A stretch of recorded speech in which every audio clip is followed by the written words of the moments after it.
तीसरे हैं रजा हैदर, जो कवि भी हैं, पत्रकार भी हैं, और क्या क्या हुनर उनके पास है कि आप जब वो बोलेंगे तो देखेंगे। और रविंद्र त्रिपाठी हैं जो रंग समीक्षक हैं। तो हम शुरू करें। अब हमारे पास जो 4 वक्ता हैं, 15-15 मिनट हैं, कोई ध्यान नहीं। सुनील टंडन जो rapid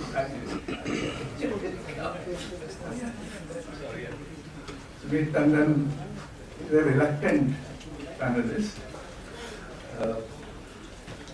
But he's working in theatre for a long time. He's been an actor, perhaps director, etc.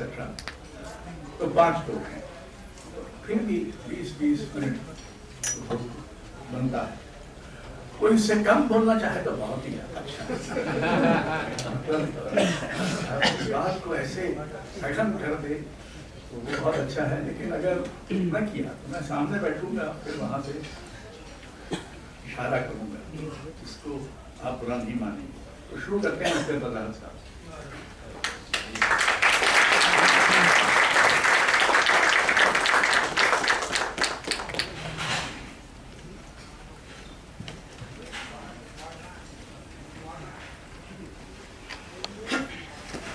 दोस्तों, सबसे पहले तो इस आयोजन के लिए अशोक जी और रजा फाउंडेशन को बहुत बहुत बधाई।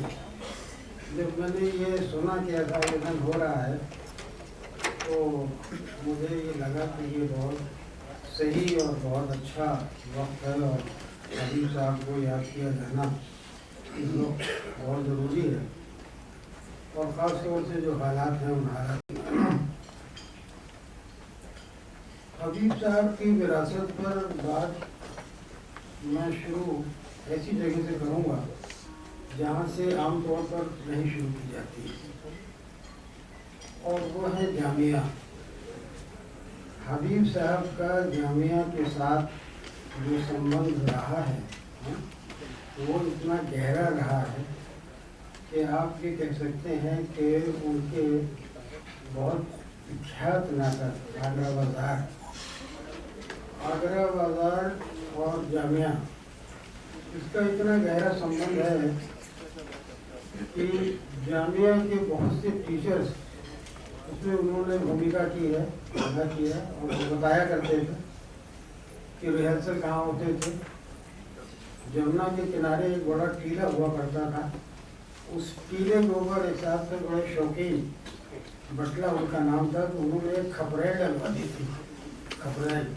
खपरेल में रिहर्सल होते थे और वो खपरेल खुली हुई थी चारों तरफ से, तो हवा आ रही है जमुना के किनारे और वो रिहर्सल हो रहा है साथ में। हबीब साहब कभी कभी वहीं सो जाते थे, तो साथ में कभी कभी रात में भी नहीं रुक जाते, तो कोई इस ज़माने में किसी तरह का कोई दिक्कत नहीं थी। और एक और मज़ेदार बात यह है कि वहाँ एक स्टोर नाम की जगह थी जामिया में, जहाँ दुकानें थी, वहाँ एक पान वाले बैठते थे। तो पान वाले की छोटी सी घुमटी थी और बहुत संजीदा आदमी थे, हंसते बोलते किसी को नहीं थे, जानते सबको थे, तो जो आता था उसके हिसाब का पान बना के उसको दे देते थे। उनको जो मार आगरा बाजार के सेट के ऊपर ये पूरी दुकान पहुँच गई थी, पान की ये पूरी दुकान जो है पहुँच गई थी, तो वो अभिनेता भी बन गए थे। लेकिन लोग बताते हैं कि सेट पर भी हम इनसे जब पान खाते थे तो पैसे देने पड़ते थे। ऐसा नहीं था कि एक्टर साहब पान खा रहा है और पैसे नहीं देगा। तो इस तरह से, और जामिया में हबीब साहब से पहले भी नाटक की परंपरा थी। वो मैं इस तरह से अर्ज करूँ कि एक नाटक मेरा वहाँ हो रहा था, वहाँ का जो ओपन एयर थिएटर है, मैंने ये देखा कि देखने वालों दर्शकों में गांव के बहुत से लोग आगे बढ़ गए, औरतें आ गई, गाँव की बच्चों को ले आई, अपने पगड़ी बांधे हुए बहुत से लोग वहाँ पहुँच गए। मैंने नाटक में ऐसे दर्शक जो है वो देखे नहीं थे पहले, तो मैंने लोगों से पूछा, मैंने कहा भाई ये बात क्या है, ये कौन लोग हैं, क्यों आ गए यहाँ क्या? तो उन्होंने कहा शायद आपको मालूम नहीं है, यहाँ जो नाटक हुआ करते थे इससे पहले, तो उसमें सारे गांव के लोग जो हैं इनवाइटेड होते थे। तो इनको आदत है यहाँ नाटक देखने की, और ये बहुत एंजॉय करते हैं, बहुत आराम से ये नाटक देखते हैं। और इसी के साथ साथ कुछ नाटक पक्की हरियाणवी में होते थे, हरियाणवी में नाटक होते थे, जो कि हास्य व्यंग प्रधान नाटक होते थे, लेकिन भाषा उनकी हरियाणवी होती। तो अब अफसोस है कि उस तरह के नाटक उनकी अब स्क्रिप्ट वगैरह जो है वो बची नहीं है। तो ये मैं बताना चाहता हूँ कि हबीब साहब की विरासत की जब हम बात करें तो हमको जामिया में उनका गुजारा हुआ जो वक्त है उसके बारे में भी बात करने की और सोचने की ज़रूरत है। दूसरी बातें तो ये है कि जो कुदसिया जैदी का हिंदुस्तानी थिएटर था, और हिंदुस्तानी थिएटर से मुताल्लिक़ एक दिलचस्प किस्सा है। वो शकुंतला का शो कर रहे थे, उनके एक्टर्स ने मुझको बताया पुराने दिनों कि साहब उन्होंने प्रधानमंत्री जवाहरलाल नेहरू को बुलाया था नाटक देखने। तो पीएम सेक्रेटेरिएट से फ़ोन आया कि प्रधानमंत्री पूछ रहे क्या वो अपने किसी मेहमान को भी ला सकते हैं। बड़ी हैरानी की बात थी। यहाँ से कहा हाँ हाँ क्यों, तो वो इजिप्ट के प्रेसिडेंट नासिर मेहमान थे जिनको वो लाने की पूछ रहे कि मैं उनको ले आऊँ, बुलाया तो मुझे है आप लोगों ने। तो वो एक ऐसा युग था जिसको कि हम कह सकते हैं कि साहब कि जहाँ नाटक और कलाओं की। उसके बाद इस नाटक पर आते हैं, लाहौर वाले नाटक पर। जब मुझे ये पता चला कि हबीब साहब इसको कर रहे हैं तो मुझे बहुत ज़्यादा हैरानी हुई, क्योंकि हबीब साहब की शैली, हबीब साहब की रुचि, हबीब साहब का अंदाज, उनका पूरा रवैया इस तरह के नाटकों के लिए तो नहीं विख्यात था। और कुछ हासिल लोग थे ऐसा करने वाले, तो उन्होंने ये भी कहा कि बड़ा अच्छा है ये नाटक हबीब साहब ने चुना है, तो उनकी शैली के बिल्कुल अलग है, तो ये नाटक भी अच्छा नहीं होगा और आप और हबीब साहब दोनों जो है उनका काम पूरा हो जाए। मैं था नहीं यहाँ, मैं बाहर था। जब आया लौट के हबीब साहब से मिला और बात होने लगी स्क्रिप्ट पर, बात होने लगी पाठ पर। हबीब साहब की सुझाव थे कि जो नाटक के बीच में जो शायरी डाली गई है, पात्र जो है शायरी करते हैं, उसको हम ऐसा करेंगे कि दो दृश्यों के बीच में कर देंगे। तो उनका कहना यह था कि जो एक दृश्य का भाव है वो पूरा होकर दूसरे दृश्य को देखने के भाव में आ जाएगा, तो ये दर्शकों के लिए अच्छा रहेगा। तो मैंने कहा बहुत अच्छा है। दूसरी बात थी नाटक के अंत को लेकर। नाटक का जो मेरा अंत है उसमें होता है कि मौलवी जो है उसकी हत्या हो जाती है, और मौलवी की हत्या पर नाटक खत्म होता है। उधर जो है वो माई मर चुकी है, माई का देहांत हो गया। तो इन्होंने कहा कि दोनों की जो जनाजे हैं उसको हम मंच पर साथ साथ लाएं। अरे मैंने हबीब साहब ये तो बड़ा गड़बड़ हो जाएगा, ये तो बड़ा मेलोड्रामेटिक बन जाएगा। कहने के नहीं, आप देखिएगा ऐसा बिल्कुल नहीं होगा, मैं कुछ ऐसा करूँगा इंतजाम कि वो ना हो बिल्कुल। और अच्छा, अब होता क्या है कि आप जानते हैं कि लिखने वाला जो है उसको मंच का आइडिया तो होता लेकिन ज़्यादा नहीं होता, वो तो अपना लिख दिया उसने। लेकिन जब ये सीन किया गया तो पूरा हाल खड़ा हो गया। इतने प्रभावशाली ढंग से लाइटिंग की गई और इतनी प्रभावशाली ढंग से जो है वो आवाज़ों का संचालन किया गया कि वो एक बहुत प्रभावशाली अंक उसका बना। पहले शो में मुझे याद है कि कुछ सरदार थे, वो सिख लोग थे, वो आए, उन्होंने मुझसे कहा कि देखिए जो आपने दिखाया है ये ना आपका अनुभव है, रियलिटी है, और ना हबीब साहब की है। पार्टीशन का जो दुख है वो आप दोनों ने उस तरह से नहीं देखा जैसे हमने देखा। तो अनजाने में आप लोगों ने कुछ ऐसा कर दिया, आप जानते नहीं थे, अनजाने में आपने कुछ ऐसा कर दिया कि जो हमारे दिल को बिल्कुल छू गया, हमारे दिल को वो छू गया। हबीब साहब का शो ये इतना सफल था, हम सब जानते हैं। इसको एक साथ देख रहे थे, कराची से आए थे खालिद अहमद और शीमा किरमानी। इन लोगों ने कहा कि नाटक हम करेंगे कराची में। कराची में उनको पुलिस ने परमिशन नहीं दी। 3 कारण बताए। पहला कारण ये बताया कि लेखक जो है वो पाकिस्तानी नहीं है। दूसरा कारण ये बताया कि ये मौलवी की आपने हत्या दिखा दी, इसका मतलब इस्लाम की हत्या दिखा दी आपने, बहुत गलत किया आपने, हम नहीं देंगे। तीसरा उन्होंने कहा कि ये जो आपने हिंदू बुढ़िया दिखाई है, ये इतनी अच्छी हिंदू बुढ़िया दिखाई है आपने, इतनी नेक हिंदू बुढ़िया दिखाई है, तो ये भी एक तो फिर उन्होंने इस नाटक को वहाँ जर्मन इंफॉर्मेशन सेंटर, गोथे सेंटर में किया, और जो रिव्यूज इसके वहाँ आए उन्होंने भेजे डॉन में और स्टार में। रिव्यूज बिल्कुल वैसे ही थे जैसे यहाँ हिंदुस्तान टाइम्स में और टाइम्स ऑफ इंडिया में आए, बिल्कुल वही रिव्यूज। एक अखबार ने लिखा था कि ये तो नाटक रिलीजियस टॉलरेंस के ऊपर बात करता है, जिसकी पाकिस्तान को सबसे ज़्यादा ज़रूरत है। ये उनका रिव्यू एक तरफ।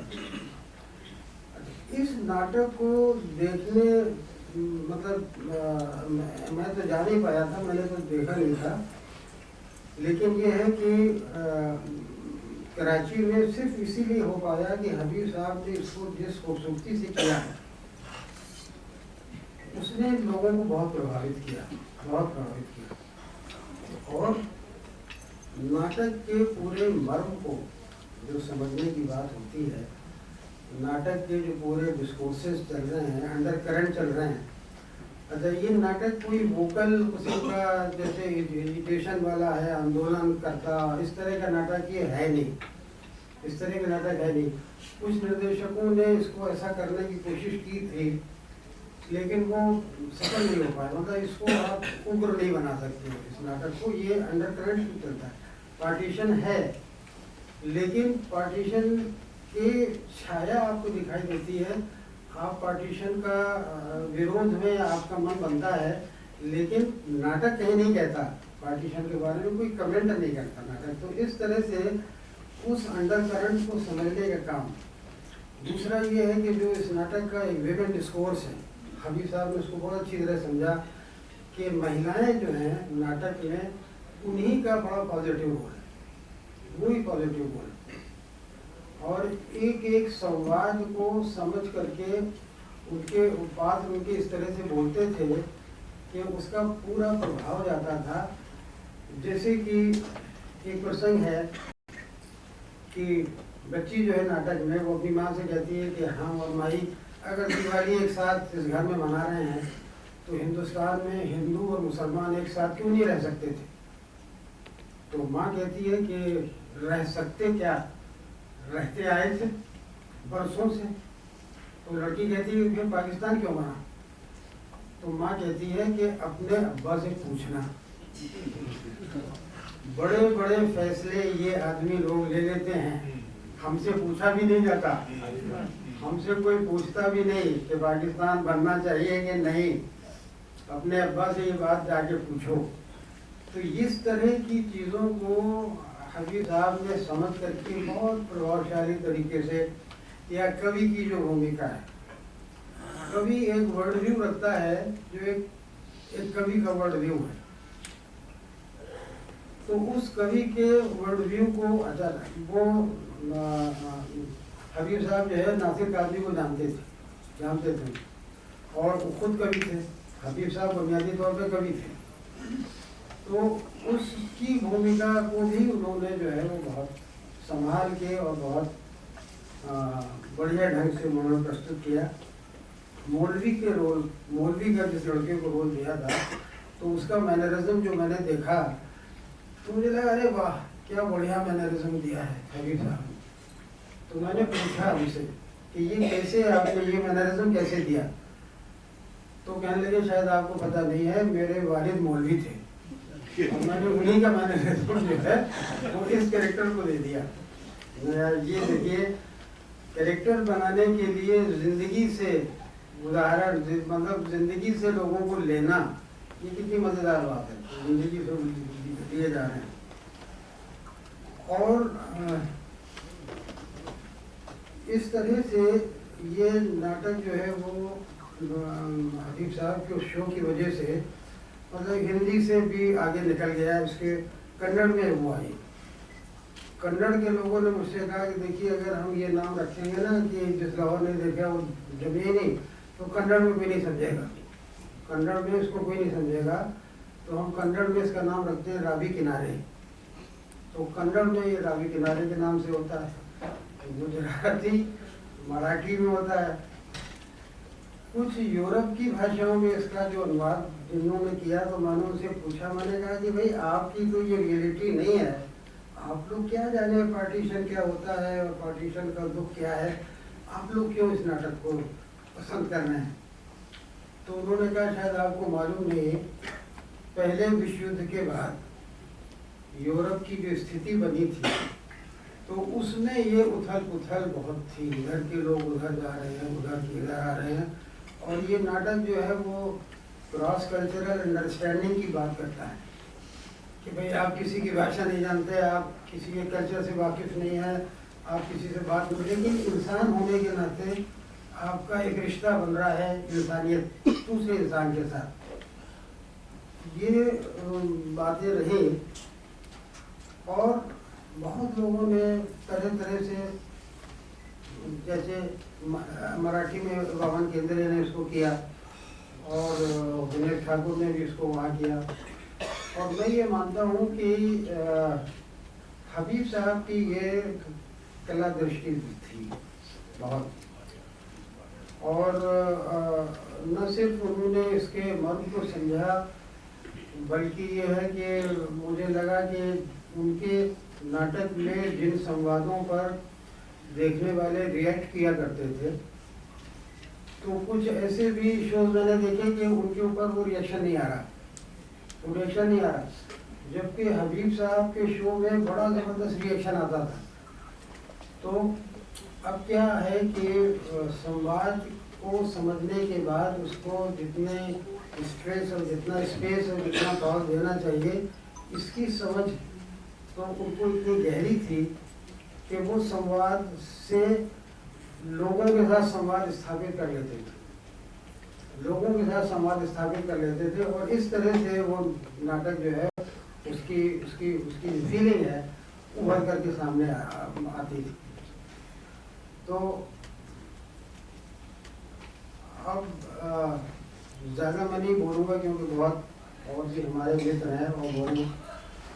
तो अंत में मैं ये कहना चाहूँगा कि हबीब साहब निर्देशक नहीं, एक जादूगर थे, एक जादूगर थे।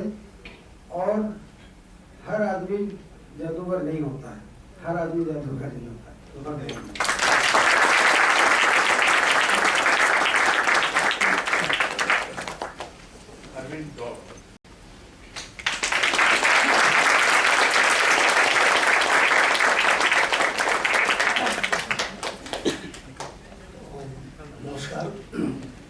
फाउंडेशन को धन्यवाद कि उन्होंने ये आयोजन किया और आप सबका भी कि आप यहाँ पर आए।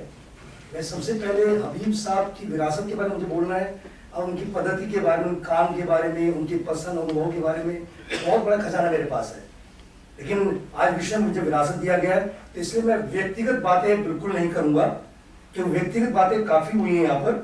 तो आज हम उस विरासत के बारे में बात करेंगे जिसकी आज बहुत ज्यादा जरूरत है। हबीब तनवीर आज की और जरूरी है, तो वो मैं अपनी शुरुआत करूंगा। हबीब साहब का ने एक भाषण दिया था 2002 में पटना में, तो वो आप उसको मैं कोट करना चाहूंगा। सबसे पहले, सत्ता कल्चर को बर्बाद करने के लिए जो है बड़ा आराम महसूस करती है। सत्ता बड़ा आराम होता है, कि अगर कल्चर बर्बाद हो रही है, जो कि हम आसपास देख भी रहे हैं, और बाजार भी जनता की रचनात्मकता, लोक शैली है, लोक परंपरा है।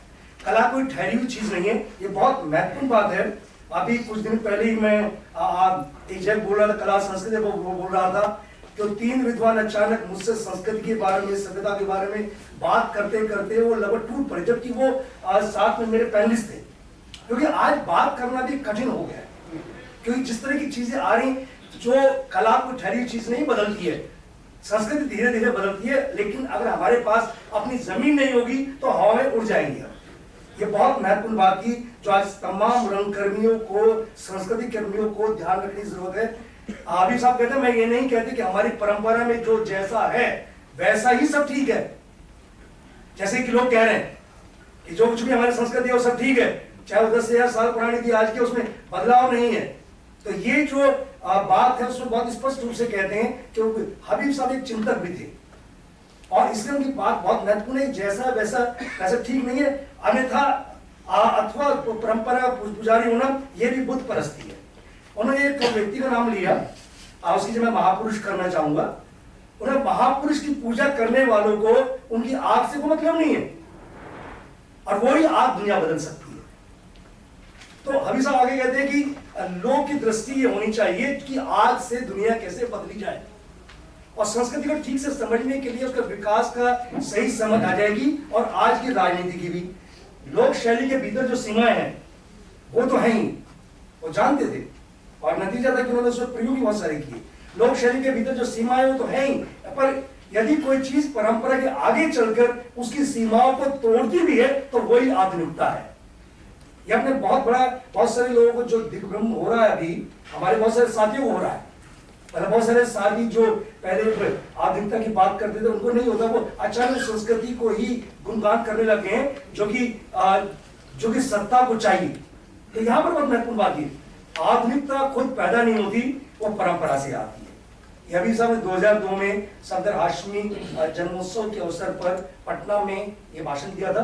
तो मुझे लगा कि बहुत महत्वपूर्ण है। मेरी बातचीत शुरू करने से पहले मेरी बातचीत है कि हबीब साहब की विरासत का मतलब क्या है, आज के समय में मतलब क्या है, आज के सवालों पर विमर्श करना, हस्तक्षेप करना, सांस्कृतिक प्रतिरोध और हबीब के वैचारिक पक्षों को जानना आज बहुत ज्यादा जरूरी है। और ये आगे बढ़ने की कोशिश करना ही उनकी सच्ची विरासत होगा।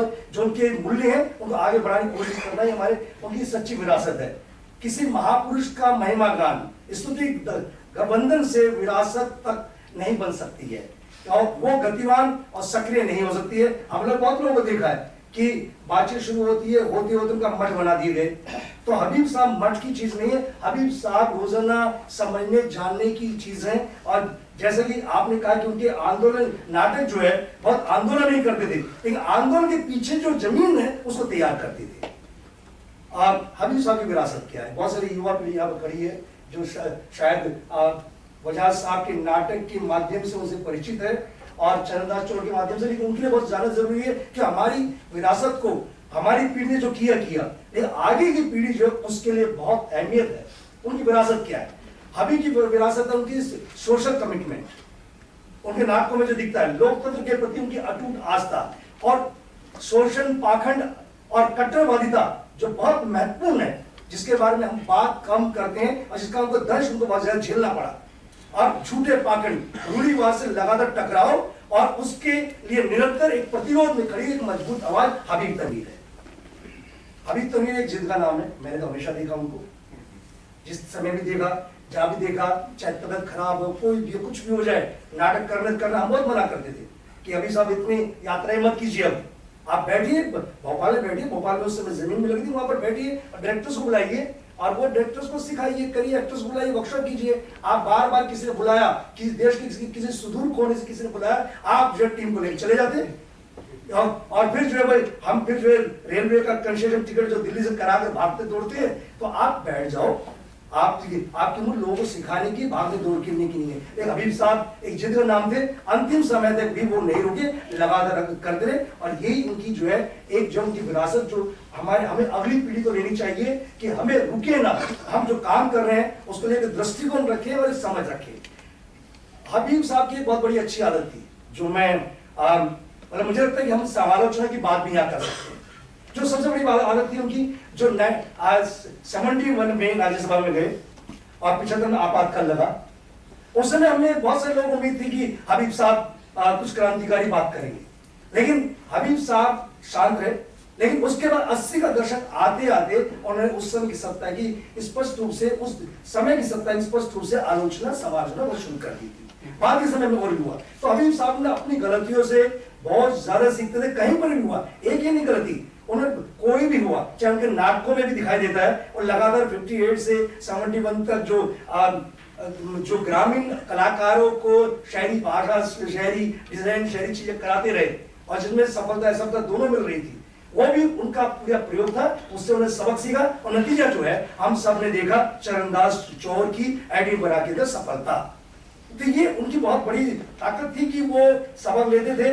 और हबीब साहब की विरासत को आज बहुत ज्यादा समझने की बहुत ज्यादा जरूरत है। उनके रंग कर्म में जो वैचारिक दृष्टिकोण था, लोक व्यवहार था, जो उनकी कार्य पद्धति में स्पष्ट रूप से दिखाई देता है। चूंकि मैंने उनके साथ बहुत काम किया है और लगातार मतलब एक ही विचार विमर्श से लेकर हर चीज हुई उनके साथ, तो वो उनकी जो कार्य पद्धति में काम में दिखाई दिया, एक ईमानदारी जो है वो है। जैसे आपने जिक्र किया था कि उनके पास डायरी होती थी, बैठ जाते थे, देर रात्रि को उनकी रिहर्सल शुरू होती थी, कब खत्म होनी है ये नहीं पता होता था। तो उनका कमिटमेंट इतना ज्यादा था। तो वो एक बहुत सीखने की जरूरत है कि हम कैसे कमिटमेंट करते हैं, और नई पीढ़ी के लिए वो बहुत ज्यादा प्रेरणादायक है। हबीब साहब का दृष्टिकोण व्यापक था, वो संकुचित नहीं थे। ये बात मैं कई बार कह चुका हूं कि हबीब साहब जो धर्मनिरपेक्षता पूरी तरह विश्वास करते थे, लेकिन अपने कलाकार जब उनका नारियल फोड़ देते थे तब नाटक शुरू होता था। उनके विश्वास को उन्होंने कभी भी चैलेंज नहीं किया, उनके विश्वास को कभी उंगली नहीं उठाई। तो ये बहुत महत्वपूर्ण किसी भी डायरेक्टर के लिए। जैसे अभी मुझसे किसी दोस्त ने यहीं पे कहा बाहर, दोस्त तो माफी कीजिएगा, उसने कहा अरे आपकी लड़की क्या कर रही है। मेरे किसी एक्टर की तरफ का इशारा था, मेरी एक्ट्रेस वो पॉलिटिकल बहुत एक्टिव है वो, तो ऑब्वियसली कंगना की बात कर रहे हैं। तो उन्होंने कहा कंगना क्या कर रही है, उसको समझाते क्यों नहीं। मैंने उनको बहुत ही पोलाइटली जवाब दिया, वही जवाब सबके सामने देना चाहिए, वो हबीब साहब का भी था कि आप जो है किसी के विचार को, अपना विचार उस पर थोप नहीं सकते हैं। लोकतंत्र यही है कि हर व्यक्ति को इस लोकतंत्र में वैचारिक रूप से किसी भी पार्टी का विचार रखता है, उसको जीने की आजादी है, उसकी समझ है। ये हबीब साहब करते थे। उन्होंने कलाकारों कभी जिसको कहते हैं ना जो सुधार देना, वो जिन्होंने उनके साथ काम किया उनको मालूम है कि सुधारने में उस तरह से उनका कॉन्सेप्ट नहीं था। और इसी वजह से बहुत सारे कॉन्फ्लिक्ट आते थे, ट्रेन के अंदर बहुत सारे झगड़े होते थे, बहुत सारी चीजें आती थी कलाकारों की, लेकिन उसके साथ वो जिंदा दिल कलाकार जो काम करते थे। तो ये एक अब वो बहुत लोकतांत्रिक थे, टीम के अंदर भी थे और रोजमर्रा के उनके व्यवहार के अंदर भी था। हबीब साहब के बारे में जो सबसे महत्वपूर्ण बात है, जो विरासत की बात है, कि उनके जो नायक थे बहुत ही साधारण थे। उनके आम आदमी के नायक थे और उनके हाव भाव साधारण थे, उनके तौर तरीके, उनके एक्सप्रेशन का तरीका, उनकी बात करने का तरीका, चलने का तरीका, जिसमें हबीब साहब लगभग फेल हुए थे। जो उन्होंने उनको शहरी रंगमंच से शिक्षित करने की कोशिश की थी, उसमें फेल हुए थे। तो उनके हाव भाव बहुत ही सामान्य थे, ये बहुत बड़ी बात थी। उनके कथ्य में बहुत ताजगी थी, सरलता थी, और उनके लिए लोग से जुड़ने का मतलब था उनके परिवेश को जानना। ये बहुत महत्वपूर्ण बात है हबीब साहब में, परिवेश को जानना, उनकी कहानियों का जानना, उनकी गीतों को जानना, जो उनके जन जीवन से जुड़ाव करना। तो हबीब साहब को समझने के लिए 58 से जो 72 का जो पीरियड है, वो उनकी सफलता है, सफलता का दौर है। और ये लोक नाट्य और आधुनिकता जो तालमेल है, उसका जो प्रयोग कर रहे थे, भाषाओं में गति से लेकर रंग शैली में जो विकसित कर रहे थे, लोक नाटकीय परंपराओं के साथ आधुनिक रंगमंच का जिस तरह नया मुहावरा क्रिएट कर रहे थे, वो आधुनिक रंगमंच के अभिजातीयपन को गवई अनगढ़पन से बदल रहे थे। यह बहुत महत्वपूर्ण है कि उन्होंने उसको बदला, और जमीन से जुड़ाव और जन सरोकार भरी वैचारिक पृष्ठभूमि के कारण जो चरणदास चौर था, एडिनबरा में इसी तरह अंतरराष्ट्रीय ख्याति प्राप्त हुई उसकी। कलाकार नहीं जानते थे भाषा, लेकिन फिर भी लोगों ने पूरी विश्व के स्तर पर पहली बार इस तरह का प्रयोग दुनिया में देखा। मोर नाम दामाद, गांव के ससुराल, हिरमा की अमर कहानी से लेकर आगर बाजार, बहुत सारे नाटक लिखे हैं। असली वजह साहब का नाटक, दर्जनों के नाटक, उनकी वैचारिक और उनके समय में हस्तक्षेप, ये उनकी विरासत का जो सबसे महत्वपूर्ण वाक्य है, अपने समय में हस्तक्षेप, कि जो समय था उसमें हस्तक्षेप किया, वो बहुत महत्वपूर्ण है। और उनका आगरा बाजार में देखिए पतंग से लेकर जो है आप एक ककड़ी बाजार, ककड़ी का गाना, बलदेव जी का गाना, सारे बहुत ही साधारण चीजें जो अद्भुत दृश्य उन्होंने क्रिएट किए। आज जब दोबारा आगरा बाजार हुआ था प्रदीप थिएटर में फेस्टिवल में, उस समय लगभग 1.5 महीने में साथ में था, पूरे प्रोसेस में साथ में था। तो एक एक दृश्य कैसे वो दोबारा कि मैंने ऐसे पहले किया था, अब मैं सोचता हूँ ऐसा कर लूं, और लगातार उसमें चीजों को बदलाव कर रहे। जामिया उन्होंने पहले किया, बाद यहाँ काका बैठे हुए हैं, काका यहाँ कहीं हैं या चले गए, जो उनके नाटक में अब छोटे से बच्चे जुड़े थे और आज तक आगरा बाजार से जुड़े हुए हैं। हाँ, तो ये बहुत सारे कलाकार हैं जिन्होंने, उनके पिताजी भी हबीब साहब के दोस्त थे, और उन्हें जिस तरह से एक शायर जिसको उसके समकालीन में शायर ही नहीं माना, उसको उन्होंने जो है एक नया रूप में खड़ा कर दिया हमारे सामने। तो यही काबिलियत हबीब साहब को हबीब साहब बनाती है। और जो आज के जो मेरा मुद्दा है, जो अरुण गौर जिसके लिए जाना जाता है, मैं उस पर आता हूं कि आज की आधुनिक उपभोक्तावादी संस्कृति में जो वह उन्होंने चरणदास चोर में किया या हिरमय कहानी में किया, तमाम नाटकों में किया, वो आज कितने निर्देशक उन चीजों को दिखा पा रहे हैं। लोग डरते बोलने से भी। आज कलाओं, साहित्य, राजनीति और विशेष रूप से रंगमंच में संस्कृति कर्मियों के बीच में विचार शून्यता पूरी तरह से व्याप्त है। जिसकी बात आप कर रहे थे, इलाहाबाद में थिएटर नहीं हो रहा है, या आपको सोचना पड़ेगा क्यों नहीं हो रहा है, आपको जानना पड़ेगा। हम बिना पढ़े, बिना जाने, रिसर्च किए हम जब काम करते हैं, बोलते हैं, तो बहुत सारी समस्याएं होती है। वो विचार शून्यता उसी की जड़ में है। आज जो संस्कृति कलाओं के संरक्षण के नाम पर जो दिखावा हो रहा है, उत्सव तमाशे में करोड़ों खर्च किए जा रहे हैं। एक नाटक जो है 5 करोड़ 6 करोड़ का होता है। एक नाटक दिल्ली में भी हुआ, डॉक्टर भीमराव अंबेडकर, 25 करोड़ का नाटक हुआ। या राजेश कुमार जी बैठे हुए हैं, उनका एक नाटक है कि अंबेडकर गांधी नाटक है, वो हम जो है 20,000 में कर देते हैं। 25 करोड़ के अंदर नाटक ड्रामा हुआ। तो ये जो कलाओं के नाम पर जो तमाशे हैं, जिस तरह की, वो पूरी तरह से हबीब साहब की विरासत के एकदम विरोध में। और इसको समझना पड़ेगा कि क्या दरबारी कलाबाजी हो रही है, सत्ता पर दम्भियों का आज पूरा बोलबाला है। और ऐसे समय में हबीब की विरासत, वैचारिकता बहुत महत्वपूर्ण हो जाती है कि हबीब साहब सादगी में विश्वास करते थे। उनको कुछ भी कहना होता था, वो सीधे ढंग से बात करते, सीधे सीधे बात करते थे। उनको करोड़ों की जरूरत नहीं पड़ी, चाहे कहीं भी नाटक कर लीजिए। एक बार मुझे याद है कि नजदीक फेस्टिवल का नाटक था और ओपन में उनको दिया गया था, और उस समय जो बारिश आ गई, उनका नाटक 9 बजे था।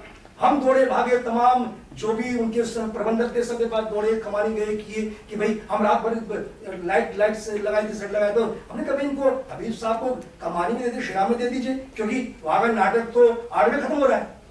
लेकिन बहुत मुश्किलें थी। खैर हमने रास्ता निकाला कि नीलम मानसिंह चौधरी का नाटक था उस शिराम में, हमने सामान उठवाया, हमने उनका नाटक खत्म था, हम लोग ले गए, घोषणा कर दी कि शिराम से नाटक है। दर्शक जो रात को 10 बजे नाटक शुरू हुआ और लेट नाटक शुरू हुआ, उसके बाद दर्शकों से हमको हाथ जोड़ के दर्शकों को भेजना पड़ा। हबीब साहब जैसे व्यक्ति उस सिस्टम का हिस्सा नहीं बन सके, क्योंकि वो किसी के सामने हाथ जोड़ना नहीं जानते थे, किसी रिक्वेस्ट करना नहीं जानते थे। और होता क्योंकि प्रबंधन ने जिस तरह की हमारी परिस्थितियां आ रही हैं, उसमें हबीब साहब जैसे व्यक्ति को बारिश में क्यों खड़ा होना पड़ा, उनके पहले से प्रबंध क्यों नहीं थे, जब उनको कमानी क्या। इस तरह बहुत सारी घटना है जो मेरे पास है, लेकिन वो मैं व्यक्तिगत बिल्कुल नहीं जाना चाहता। वो मैं बिल्कुल अपनी बात अलग तरह से कहना चाहता हूँ। आज लोक कलाकारों का संरक्षण, स्वाभिमान और उनका जीवन यापन, बुनियादी ढांचे की उसकी कोई योजना नहीं, बॉन्साई बनाकर रख देते हैं उनको किसी भी जगह पर भी। और संस्थानों पर एक विशेष वर्ग के लोगों का वर्चस्व है। हबीब साहब ये संस्थानों और संसाधनों पर किसी एक वर्ग के आधिपत्य के विरोध में थे। एक तरफ जो है लोक कलाकार है जिसके पास कुछ नहीं है, या उन लोगों की मेहरबानी पर निर्भर है, अफसरों की मेहरबानी अब बहुत ज्यादा हो गई है। दूसरी तरफ जो एक शहरी अभिनेता है, युवा अभिनेता है, बहुत सारे अभिनेता यहाँ भी खड़े हुए हैं, उनकी स्थिति बहुत दयनीय है। भविष्यहीनता, भविष्य का कुछ नहीं पता होता और अवसाद निरंतर अभाव है। हमारे पास आज इतने सालों बाद भी कोई कल्चर पॉलिसी नहीं है। हबीब साहब इसके लिए और उन्होंने आवाज उठाई थी, लेकिन उनकी विरासत अगर हम कल्चर पॉलिसी बना पाते हैं तो शायद बेहतर होगा। आज हमारे पास हमारे सारे अभिनेता क्या करते हैं, यहाँ से काम किया, उसका सिनेमा में चले गए। रंगमंच में रोजगार की जरूरत, उनकी रोजगार क्यों नहीं मिल पाता, ऐसे हम संसाधन क्यों नहीं खड़े कर पाते हैं। ये जो संसाधनों के खिलाफ या संस्थाओं के खिलाफ हबीब साहब का प्रतिरोध था, वो नए कलाकारों के लिए बहुत जरूरी है। क्यों नहीं हम आज भी हबीब साहब की सच्ची विरासत को हम तब याद कर पाएंगे जब हम कल्चर पॉलिसी के लिए लगातार लड़ते रहे। हबीब साहब ने समकालीन मंच में नई दिशा दी, समझ दी, ये सब हम जानते हैं सब, लेकिन उनकी विरासत आज किस स्थिति में है? मैं यहाँ पर नया थिएटर की बात नहीं कर रहा, हम लोग की बात होती रहती है बहुत ज्यादा, नया थिएटर की बिल्कुल बात नहीं कर रहा हूँ। नया थिएटर अपने ताकत के साथ जो भी कर पा रहा है वो कर रहा है। हम आलोचना उसकी कर सकते हैं, बहुत सारी बातें कर सकते हैं, उसके प्रस्तुतियों में हम गिरावट की बात कर सकते हैं या कुछ भी हम के प्रबंधन की बात कर सकते हैं, लेकिन हबीब साहब 14 साल बाद भी अगर कोई थिएटर जिंदा है तो उसके लिए नया थिएटर के जो कलाकार है इस समय उनको मैं सल्यूट करता हूँ, उनके लिए मैं सल्यूट करता हूँ।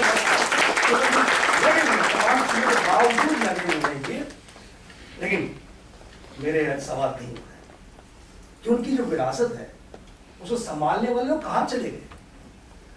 वो लोग कहां चले गए? अगर किसी को बुरा लगे तो मैं उससे माफी पहले चाहूंगा कि तो तीखी बात है।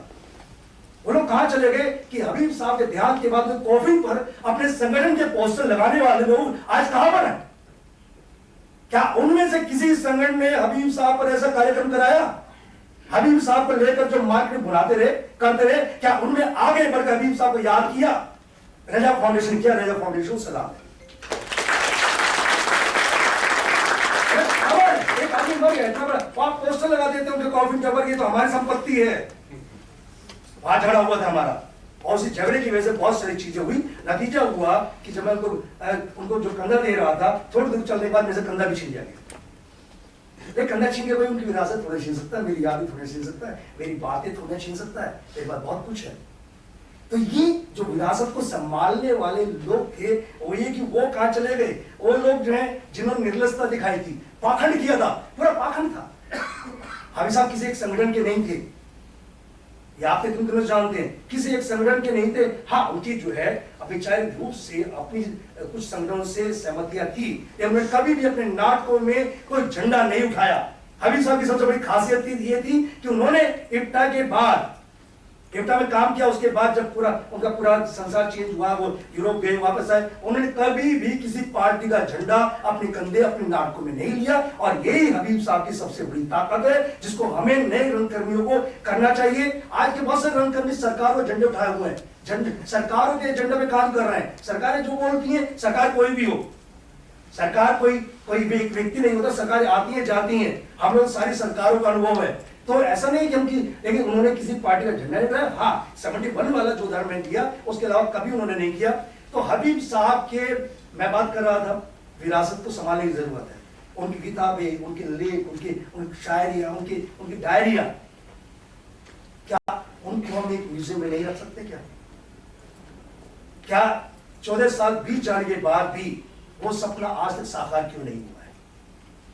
हबीब साहब जिन्होंने समाज में काम किया, नाटक किए, दलित नाटक किए, किसानों के मजदूरों के लिए काम किया, समाज का हिस्सा हबीब साहब थे और है।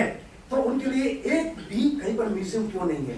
आप जो बतौर ब्रेक के लिए उनका ग्रुप है, आज भी काम कर रहा है, बर्मियल एंसेंबल काम कर रहा है। आप शेक्सपियर के लिए करें तो वहाँ पर दार्वल शेक्सपियर अकेडमी, आप जो है आप कहीं जाते हैं, जो आप जो का अमेरिका जाते हैं तो आप टेनिस विलियम की जो जगह वहां पर जा सकते हैं, ऑर्डर मिलेंगे तो उससे उनको जो फूल चढ़ा सकते हैं। इस देश के अंदर हबीब साहब को 6 गज की जमीन भी नहीं मिली।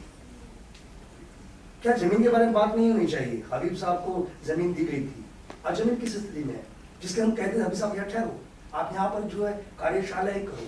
वो विरासत जो बढ़ सकती थी हबीब साहब की, सिर्फ जो वो शब्दों तक सीमित क्यों रह गई? हमारे बुद्धिजीवियों के मध्य में जब ये बात करते हैं बड़ी बड़ी बातें होती हैं, क्यों शब्दों तक सीमित है? क्यों नहीं हमने इस बात की आवाज उठाई कि जो उनको अलॉट हुई थी जमीन, वो जिन लोगों ने कब्जा किया वो क्यों नहीं हट सकता है? उसके लिए हम कोर्ट क्यों नहीं गए? क्यों नहीं हुआ? ताकि हम चाहते हैं, इसलिए ये बात कर रहे हैं कि हम चाहते हैं हबीब साहब की जो विरासत है, उनकी जो किताबें हैं, उनके काम है, उसको एक जगह पर, वो एक जगह बने कि हबीब संग्रहालय, हबीब का म्यूजियम है, हबीब है यहाँ पर। अगर हम भोपाल जाए तो हमें हबीब दिखाई दे। अभी रायपुर में हम गए थे, बहुत अच्छा कार्यक्रम हुआ, बहुत ही शानदार, वो उसी अगली कड़ी है। हम हबीब साहब के घर गए, जहाँ पर हबीब साहब ने बहुत वक्त गुजारा, बाद उनकी बहन थी वहाँ पर, और उसके बाद किसी और का उसको कब्जा है। आपसे भी बात हुई थी इस बारे में। तो क्या उस जगह की कीमत कितनी है? 25-30 लाख, उससे ज्यादा नहीं। एक खंडर पड़ा हुआ है, अगर मेरे पास पैसा होता तो मैं उसको खरीद कर वहां पर एक हबीब साहब स्मारक बना देता, जो हबीब साहब की मेमोरी में होता। उनके सभी काम वहां पर होते, कलाकार वहां आते, वहां पर सीखते, फोक कलाकारों का एक मैं केंद्र बना देता। तो ये हबीब साहब की विरासत को क्या हम इस तरफ नहीं सोच सकते क्या? हबीब साहब बहुत सारी बातें, बहुत सारे मेरे भाव को क्षण है, तो मैं देखता हूँ जब देखा हमने तो कितना हमको लगा कि क्या एक टूटा फूटा अगर यहाँ कभी हबीब साहब रहे थे, तो मुझे लगता है विरासत को हर लेवल पर, वैचारिक स्तर पर भी और वस्तु के स्तर पर भी तमाम चीजों की बहुत ज्यादा जरूरत है। हबीब साहब आज के तमाम रंगकर्मियों की ताकत है, और हबीब साहब दिल्ली से उजाड़े गए, बेरसराय से उजाड़े गए, जहाँ के हम लेट नाइट रिहर्सल देखते थे। बेरसराय से उजाड़े गए, आप भोपाल पहुंचे, भोपाल में उनके पुतले जले सड़कों पर, और उनके खिलाफ पूरा एक घेराबंदी थी, जो घेराबंदी दिल्ली से तय हो रही थी कि इसको टिकने मत दो।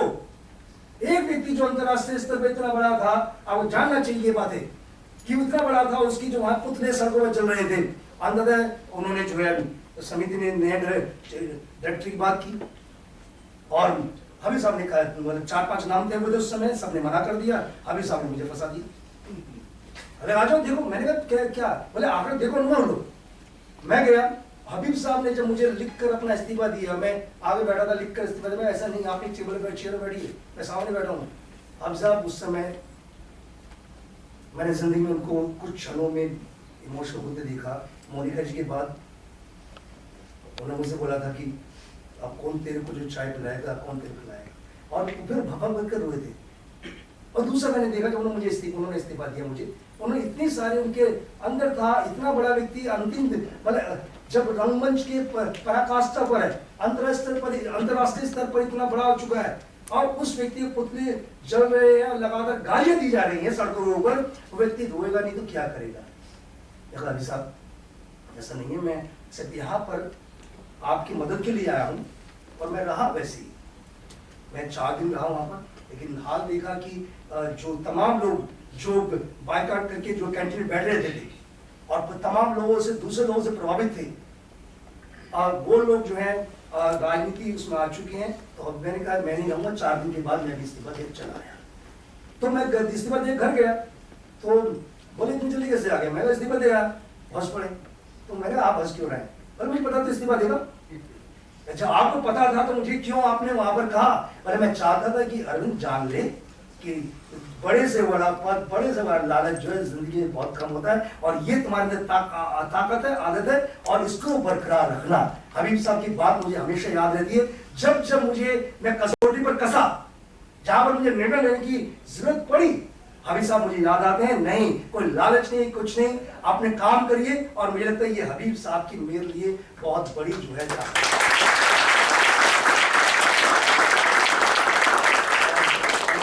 मैं पढ़ रहा हूँ। बस आज जब हम लगातार सामाजिक, राजनीतिक, लोकतांत्रिक और व्यक्तिगत मूल्यों का पूरा विघटन हो रहा है, तब रंगकर्मी, संसदीय कर्मियों की बहुत बड़ी भूमिका है। यहाँ पर काले कुर्ते में दिखाई दे रहे हैं बच्चे, ये उसी परंपरा को आगे बढ़ा रहे हैं और सुबह नाटक कर रहे हैं, इनके लिए तालियां। भूमिका रंगकर्मी की बहुत बड़ी हो जाती है। ऐसे में हबीब की तनवीर की जन्म पक्ष दर भरी सादगी, सहजता भरी विचारिकता को समझने, जानने और उससे उसके महत्वपूर्ण पहलुओं को रेखांकित करने की बहुत ज्यादा जरूरत है। हबीब की विरासत को आगे बढ़ाने के लिए इस तरह की विचार गोष्ठी और इस तरह का जो आपने आयोजन किया है, ये बहुत ज्यादा जरूरी है, और लगातार होता रहे, बार बार होता रहे, उनके काम को आगे बढ़ाते रहें। मैंने आज से विरासत पर बात की है, फिर कभी मौका मिलेगा तो उनके काम पर, उनके साथ की पसंद वो बात करूंगा। लेकिन मुझे लगता है विरासत को आगे ले जाना बहुत जरूरत है, और विरासत ले जाने के लिए हम सब लोग जो यहाँ पर हैं, कम से कम सोच लें, उनके बारे में जान लें, पढ़ लें, समझ लें। हम YouTube से देखकर उनके नाटक ना जाने। जरूरी है कि आप कुछ तो उनके अच्छी नई पीढ़ी को तो मिलेंगे नहीं, नई पीढ़ी को तो तुमको देखने को मिले, वहीं से जानेंगे, लेकिन वहां से भी जान लो हबीब साहब क्या थे, उनके विचार क्या थे, उनके बहुत सारी चीजें उनकी उपलब्ध हैं, और शायद अगली बार जब मैं करूँगा तो हम कुछ आगे बढ़ेंगे, हम जो हबीब साहब के कुछ शायद हो सकता है कुछ म्यूजियम पर, किताबों पर, डायरियों पर कुछ एक कदम आगे बढ़ें। ये हम सबकी, खासतौर से जो हबीब साहब के परिवार से जुड़े हुए हैं, उनके बहुत ही व्यक्तिगत मित्र हैं, उन सबकी हमारी नैतिक जिम्मेदारी होती है कि हम उनकी डायरियों को, चीज़ों को और सामने लेकर आएँ। शुक्रिया, धन्यवाद।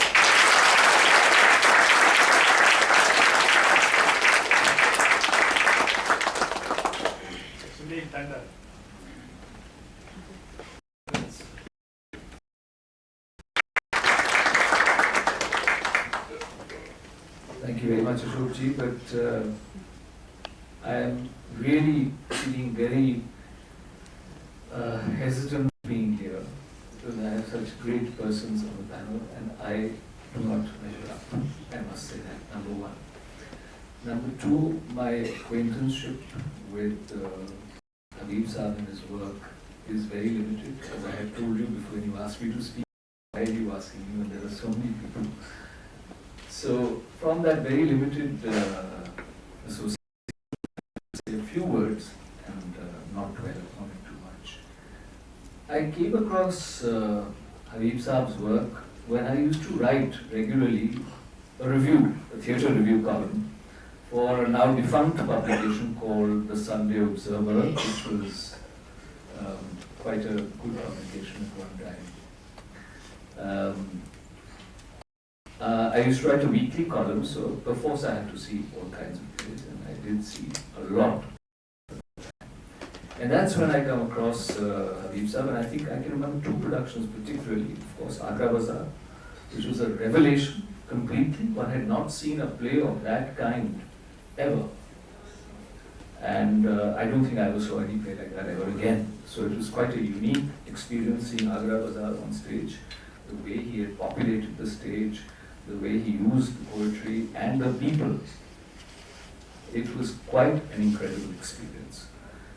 The other production which I did see was, I think, a later revival perhaps of Asghar Saab's play, which was again very beautifully done, and I must say I've seen many other productions of your play and loved it each time, but that was, as Bajan Saab himself said, was very special.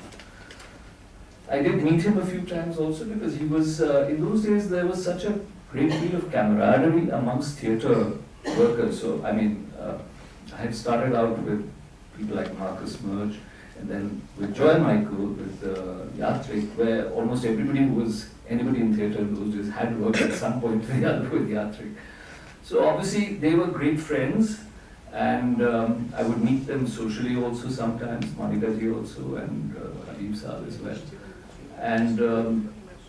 And so I saw him as a very complete theatre person who had done something novel in Indian theatre. Completely novel, completely opposed to, different from what everybody else was doing. I learned also that he had trained at RADA. He had been to the Berliner Ensemble just a little after Brecht's death, and he had seen them, the pristine form of that particular ensemble and their work. So he was a very, very highly acculturated person in theatre. And yet he evolved his own idiom. Then we saw some other Naya theatre productions as well, so many of them. And again, there was this new raw energy, raw passion for theatre, which is very different from anything else. Perhaps the closest to that kind of theatre in India at that time when I saw was Kavalam Narayan Panikar's plays from Kerala. But I personally, I didn't experience anything else which compared with that kind of rootedness in our own culture and its energy. So I just want to pay tribute to one of the greatest of all theatre personalities that I have been fortunate enough to have met casually, however, never worked with him, never had that good fortune as many over here did. But I just wanted to say that he was truly a titan of the theatre, and we all respect and revere him, especially on this centenary occasion. Thank you so much.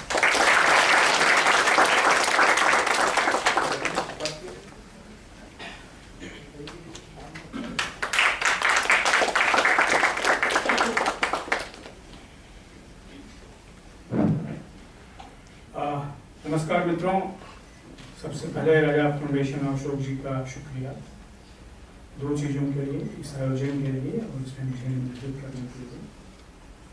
थोड़ा विषयांतर आधा minute का करूँगा। तो अशोक जी की बात इस सत्र में तो नहीं हुई, 2 सत्रों में थी कि लोग संक्षेप में बोले उसका था, और लोग संक्षेप में बोलने के लिए विख्यात हैं, ऐसा भी उसमें आज है।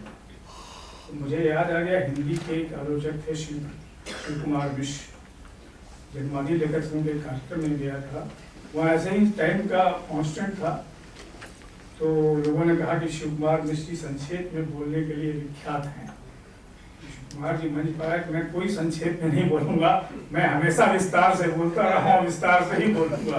बहरहाल मैं संक्षेप नहीं बोलूंगा, जितना समय दिया गया है।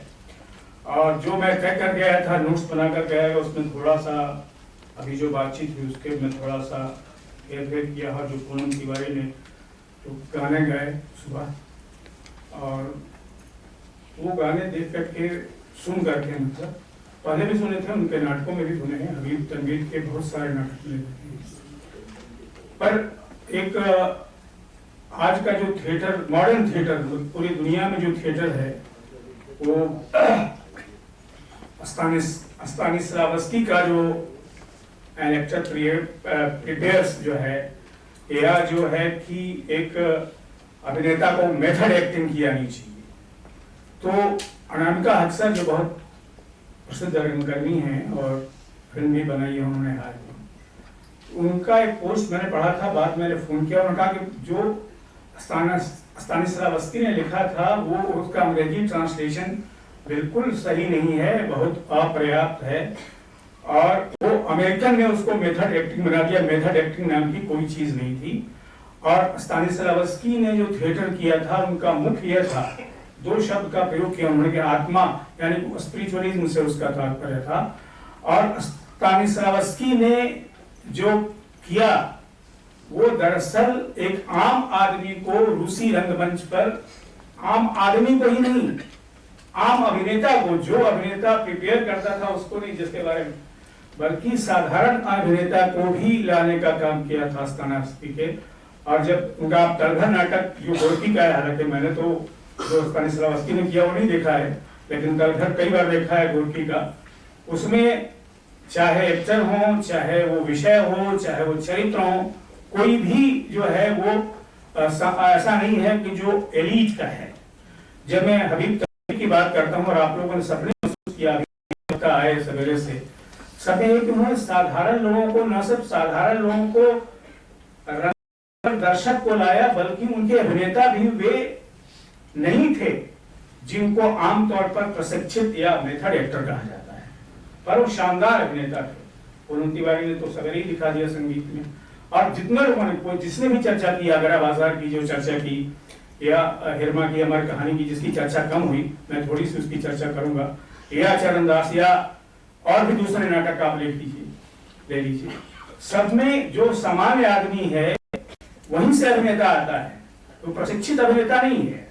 हालांकि मैं नहीं कह रहा हूं, इसका आशय यह न लगाया जाए कि मैं कह रहा हूं कि प्रशिक्षित अभिनेता अपने आप में गलत चीज है, वो भी है, उसकी भी है। इसलिए मैं मानता हूं कि हिंदी रंगमंच जिसको हम कहते हैं, मैं भारतीय रंगमंच की बात अगर न भी करूं तो हिंदी रंगमंच में 3 बड़े पुरोधा हुए, और मैं कभी उनको एक दूसरे के खिलाफ नहीं खड़ा करता, जैसे कि इब्राहिम अल्फाजी, बाबा कारंत और हबीब तनवीर। इन तीनों का रंगमंच अलग था, अलग जैसा था, पर तीनों उन्होंने भारतीय आधुनिकता और रंगमंच की परंपरा को न सिर्फ विकसित किया, निर्मित किया, बल्कि वो इसकी एक नई आधारशिला भी रखी। और इसमें कोई संदेह नहीं है कि इन तीनों में भी और बाकी के लोगों में भी हबीब तनवीर साहब जो थे वो कुछ अलग से भी थे। देखिए, लोक की बात हुई है और लोक की बात होनी भी चाहिए, पर लोक कोई रातों रात निर्मित नहीं होता है। ऐसा नहीं है कि लोक की परंपरा जो 1000 साल पहले थी, या 1200 साल पहले थी, या 500 साल पहले थी, वही लोक की परंपरा अभी भी है। लोग भी अपने आप को, जिसको आज की भाषा में कह सकते हैं, मॉडर्नाइज करते हुए चलता है, उसमें भी बहुत सी चीजें आत्मसात करता है। जैसे कि पंडवानी है, जो छत्तीसगढ़ी में नाचा से बहुत कुछ लिया हबीब साहब ने, पर पंडवानी में बहुत समय से, लेकिन पंडवानी ने हाल के वर्षों में, अशोक जी तो उसके साझेदार भी रहे हैं और उन्होंने कई प्रस्तुतियां भी कराई हैं, पंडवानी भी एक रिसेंट फेनोमेना है। पंडवानी जो पहले से चली आ रही थी, अभी मैं पंडवानी समारोह में गया था रायपुर, इतने तरह के पंडवानी गायक हैं। और पंडवानी जो अभी हो रहा है उसके पीछे एक बड़ी भूमिका एक पुस्तक की है। ये भी एक अलग से लेख का विषय है जो मैं लिखते लिखते रुक गया हूँ, लिखूंगा। वो थी सबल सिंह चौहान की महाभारत। वो महाभारत अवधि में है, मैंने भी संयोग से वही महाभारत पहली बार पढ़ा था। तो वो सबल सिंह चौहान की जो महाभारत है उसने एक छत्तीसगढ़ में एक ऐसा किया कि उसको पढ़ करके उसका टेक्स्ट वही था, वही उसका क्लासिक्स था। दरअसल जिसको हम क्लासिक्स कहते हैं या जो लोक बनाम शिष्टजन कहते हैं, वो दरअसल भी कोई निश्चित चीज नहीं होती है, कहीं से भी शास्त्र आ सकता है। शास्त्र सिर्फ संस्कृत में ही होता है ऐसी बात नहीं है, शास्त्र लोक से भी बनता है। इसलिए लोक और शास्त्र में बाइनरी नहीं होनी चाहिए। लोक और शास्त्र दरअसल एक दूसरे से बहुत जुड़े हुए हैं। राम कथा लोक में भी है, शास्त्र में भी है। कृष्ण कथा लोक में भी है, शास्त्र में भी है। हबीब तनवीर वहां खड़े हैं, इस सिलसिले में बात कह रहा हूं कि जहां उनके लिए भी लोक और शास्त्र में कोई गहरा बाइनरी नहीं है कि मैं लोक कर रहा हूं और मुझे जो है वो क्लासिक्स जो है या जो शास्त्र है उससे कोई विरोध है। उन्होंने शेक्सपियर किया, काम ऋतु का अपना वसंत ऋतु अपना बहुत ही मशहूर नाटक है, शेक्सपियर किया।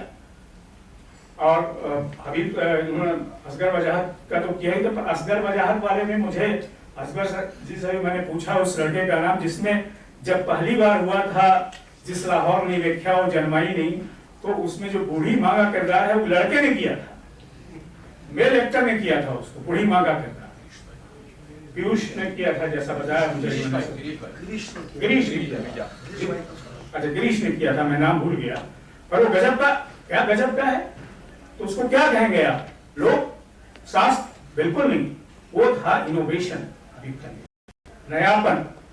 इसलिए हर बड़ा कलाकार ठीक है बहुत सारी परंपराओं का प्रतिनिधित्व करता है, लेकिन अंदर से उसने नवाचार क्या किया है, वो नवाचार महत्वपूर्ण होता है। और इस सिलसिले में, नवाचार के सिलसिले में मैं हबीब तनवीर साहब का, जिसको कहता हूँ, उनको एक आधुनिक रंगमंच में एक बड़ी शख्सियत मानता हूँ।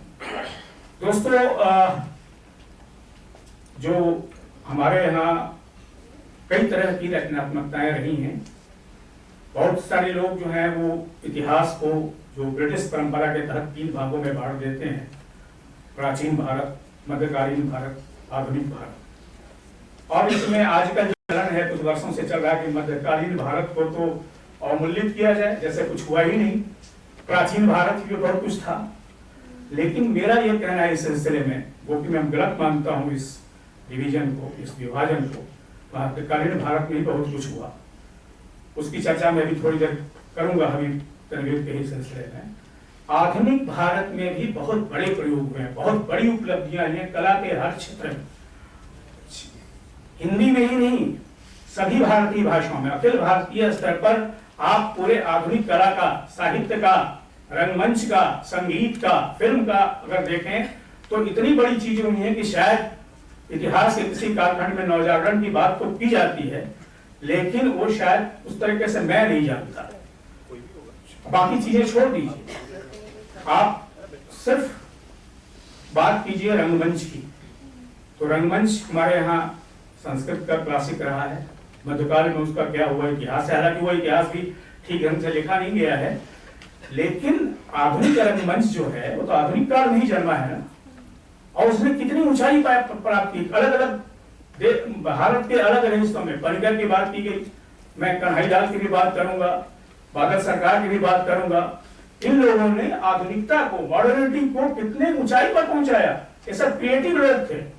और ये वो परंपरा सिर्फ भारतीय परंपरा नहीं है, वैश्विक परंपरा से जुड़ी हुई परंपरा है कि जब कलाकार जो है इनोवेट भी करता है, वो सिर्फ परंपरा का वाहक नहीं है, बल्कि परंपरा में नया कुछ जोड़ता और घटाता रहता है।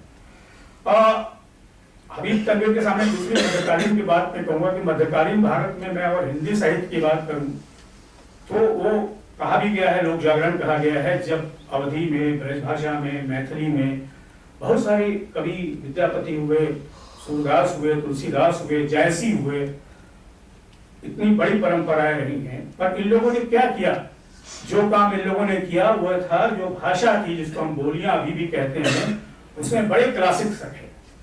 तुलसीदास के रामचरितमानस आज शास्त्र भी है और एक बड़ी रचना भी है।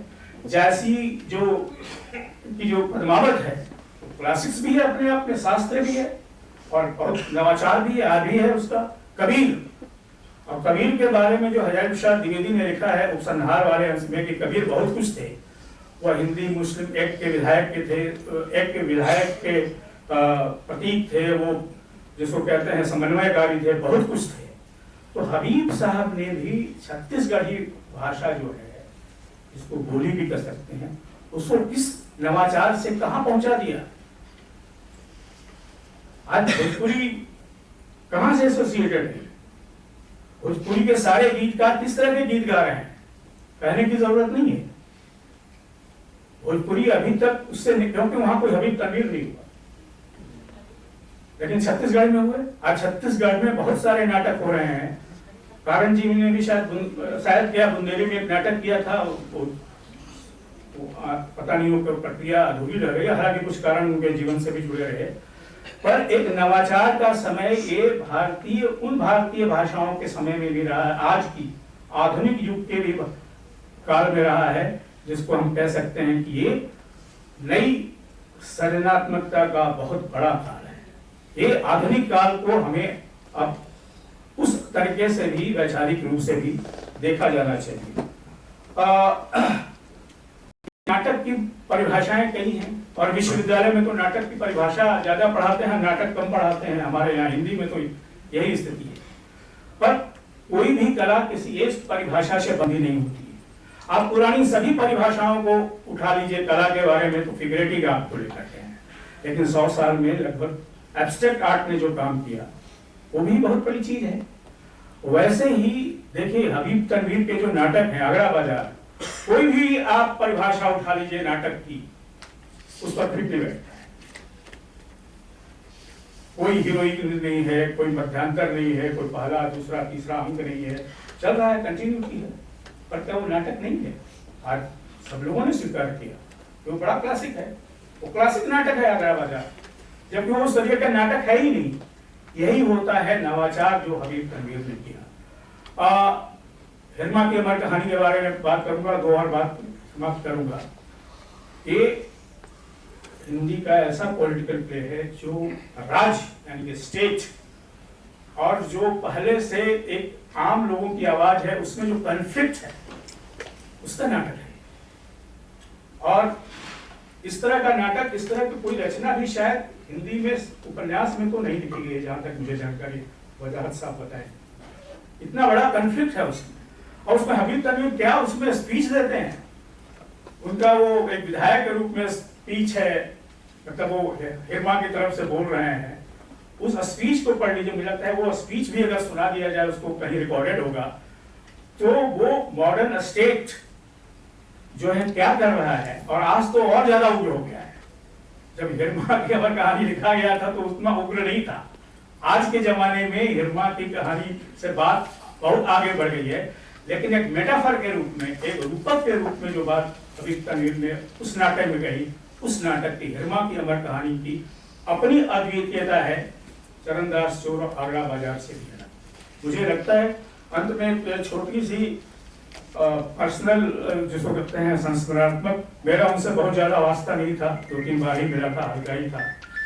पर जब मैं जनसत्ता अखबार में था तो उनके उस नाटक की उसमें चर्चा हो रही थी, बाद में जिस पर कड़े मध्य प्रदेश में भी और देश में भी हंगामा हुआ, पोंगा पंडित, तो उस समय एक हमारे यहाँ एक लेख छप गया। उस लेख को उस व्यक्ति ने लिखा था जिनको आज तक मैंने उसके बाद भी और उनके पहले भी किसी नाटक में नहीं देखा था। पता नहीं कहां से उन्होंने देख लिया है, उनसे लिखवाया गया और वो एडिट पेज पर छप गया। और उसमें जिसको हम कहते हैं आज की भाषा में मनुवाद, ये सब का उसी तक की उसमें आलोचना है उस नाटक में। तो उसने कहा कि हिंदू प्रतीकों का जो है हबीब तनवीर उसको नष्ट कर रहे हैं। तो मजा से दुआ है कि हमारे यहाँ कुछ रिपोर्टर थे, उनको हबीब साहब ने शायद कुछ कहा और मुझसे कहा कि मैं ही नाटक के बारे में लिखता था, नाटक के बारे में, नाटकों की समीक्षा। तो उन्होंने कहा कि भाई ऐसा ऐसा हबीब साहब का है, कुछ कर सकता। मैं कहा जरूर करूंगा। आप लोग यदि रेट पर छप चुका है तो कई बार पॉलिसी भी हो जाता है। लेकिन खैर मैंने उनसे बातचीत करके एक हल्का सा जो उतना नहीं था, पर उस नाटक की उनकी जो दृष्टि है वो जनसत्ता अखबार में छपी हुई चीज है। तो ये एक मुझसे जिसको कहते हैं बहुत हल्का सा है, लेकिन कैसे उसकी पृष्ठभूमि वे लोग तैयार कर रहे थे। ये बात तो सब लोगों ने कही कि पोंगा पंडित नाटक है, लेकिन पोंगा पंडित नाटक के पीछे जो उसके खिलाफ जो लोग थे, उसमें कोई रंगमंच का दर्शक नहीं था, रंगमंच प्रेमी नहीं था। और जिन्होंने हमारे यहाँ उल्लेख लिखा वो भी रंगमंच प्रेमी नहीं थे। आज तक मैं उनको किसी भी नाटक में नहीं देखा। लेकिन ये एक हमारे पिछले 30-40 साल से हिंदुस्तान में यह हो रहा है कि जो भी चीजें आप पुरातन पंथ के खिलाफ लिखो, उसका समर्थन करने बहुत सारे लोग चले आते हैं। एक अति दुर्भाग्यपूर्ण स्थिति है। दोस्तों, आखिर में एक ही बात, हमारे मित्र हैं जर्मनी में पढ़ाते हैं, उन्होंने मुझसे पूछा कि ये हम वहाँ पढ़ाते हैं और बहुत कुछ संस्कृति के बारे में कुछ ऐसी चीज बताइए जो पश्चिम के लोग उस हिंदुस्तान के बारे में जानना चाहिए, जो सो कॉल्ड मॉडर्न नहीं है, यानी कि पश्चिम से प्रभावित नहीं है। तो वो भी मैं पश्चिम और पूर्व का वैसा विभाजन नहीं करता, और मुझे लगता है कि पश्चिम में भी बहुत बड़ी चीजें हुई हैं, उसको हमको जानना समझना और उसको स्वीकार भी करना चाहिए, और कोई पश्चिम बनाम पूर्व का द्वंद्व नहीं चलना चाहिए। लेकिन यह भी है कि संस्कृतियां अलग अलग भी होती हैं। जो पश्चिम की संस्कृति है उससे हमारी संस्कृति में बहुत कुछ फर्क भी है।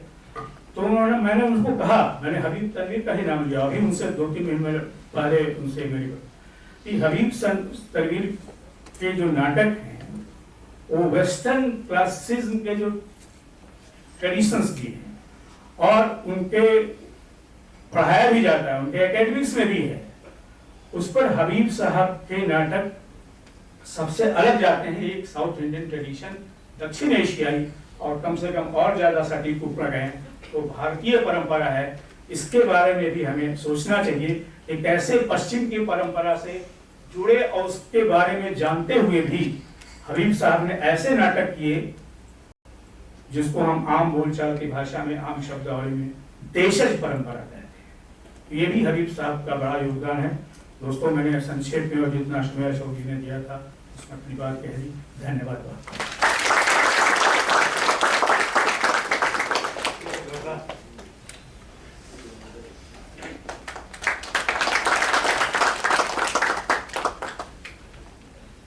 मेरे घर की दीवारों पे नासिर, मेरे घर की दीवारों पे नासिर, उदासी बाल खोले सो रही है। नासिर काज़मी से मेरा परिचय आगरा बाजार ने कराया और हबीब साहब ने कराया। और उसके अलावा अभी बात हो रही थी, हमारे दूसरे उस्ताद यहाँ बैठे हैं, हमने जामिया का जिक्र किया, और उस पहली टीम में जो जामिया में इक़्तिदार साहब थे जिन्होंने एक रोल किया था, बाद में वो हमारे प्रिंसिपल हो गए जो हाई स्कूल है जामिया का, उसमें। तो उन्होंने काफी बाद के दौर की बात है, जिक्र हुआ करता था जब हम उनके साथ बैठने लगे। एक एहतशाम आलम साहब का प्ले है पहले आप, तो वो हमने उठा लिया और इक़्तिदार साहब उसमें थे, और जब भी बात हो तो जिक्र हो कि हम यूं किया करते थे और फलाने यूं नापा करते थे। वो पूरा खपरेल का जिक्र हो कि साहब फुलवाइयाँ चला करती थी और खपरेल में जो है रिहर्सल हुआ करती थी। तो वो इतना रोमानी लगता था कि हमें बहुत सी चीजें यकीन भी नहीं आता था। तो इक़्तिदार साहब से हमने एक दिन कहा कि आप ये सारी हवाई है, आप हमें सिर्फ मतलब मोटिवेट करने के लिए ये करते हैं। यंग कलाकार थे हम लोग जामिया के, तो बिल्कुल चलिए चलते हैं, आ रहे हैं, वो किस दिन उस दिन हबीब साहब के साथ बैठना होगा। और उन्होंने उसमें और 2-3 चीजें ऐड कर दी और उसमें इजाफा हो गया। अब हमें लगा ये तो बहुत ही मतलब वो अजीब मतलब मजेदार चीज थी। और वो आपने गोल्डन पीरियड देखा है जब जामिया में इतना कुछ हुआ करता था। तो हम लोग ने वो प्ले उठाया, खैर वो अपने आप में एक कॉमेडी, और उसके अंदर भी उन्होंने 2-3 चीजें 2-3 पेज ऐसे बता के चले गए। उसमें मेन जो एक उसमें फीमेल कैरेक्टर नहीं है उस नाटक में, और वो तो उन्होंने खुद टोक दिया कि आपके ग्रुप में इतनी सारी लड़कियां, इनको आप कौन सा रोल दीजिए।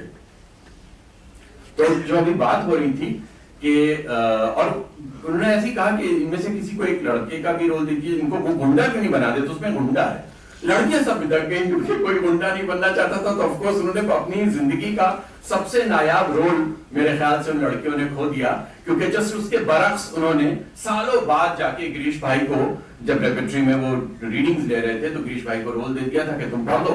वो पढ़ते थे, जो उन्होंने जब 6-7 बार पढ़ लिया तो बोले कि अब किसी लड़की को बुला लीजिए, तो उन्होंने कहा कोई और थोड़ा करेगा, तो तुम ही करोगे। Hence the गिरीश भाई एपिसोड हैपेंड। मैं 3 और चीजें उल्टी रवायत में चलूंगा। मुझे लग रहा है कि जो चीजें हमारे पास विरासत के तौर पे रह गई, उनमें उनके डिस्कशंस हैं। कुछ चीजें जो मैंने other than theatre activist and practitioner, as a reporter, as a person that who could interview him, talk to him, I tried to gather that. And आपने बड़े modestly, Sunil Tandon साहब had said that I still remember that there used to be this spectrum कि जिसके एक तरफ Joy Michael and Aamir रजा हुसैन थे और एक तरफ एकदम हबीब साहब थे, और हम यूं देखा करते थे और सोचा करते थे कि इधर सीधा कैसे जाया जाए और इधर सीधा कैसे जाया जाए। I still remember his stellar role in that, being earnest, the importance of being earnest. Joy Michael साहिबा ने माउंट किया था और आपने बड़ा उम्दा उसमें रोल किया था।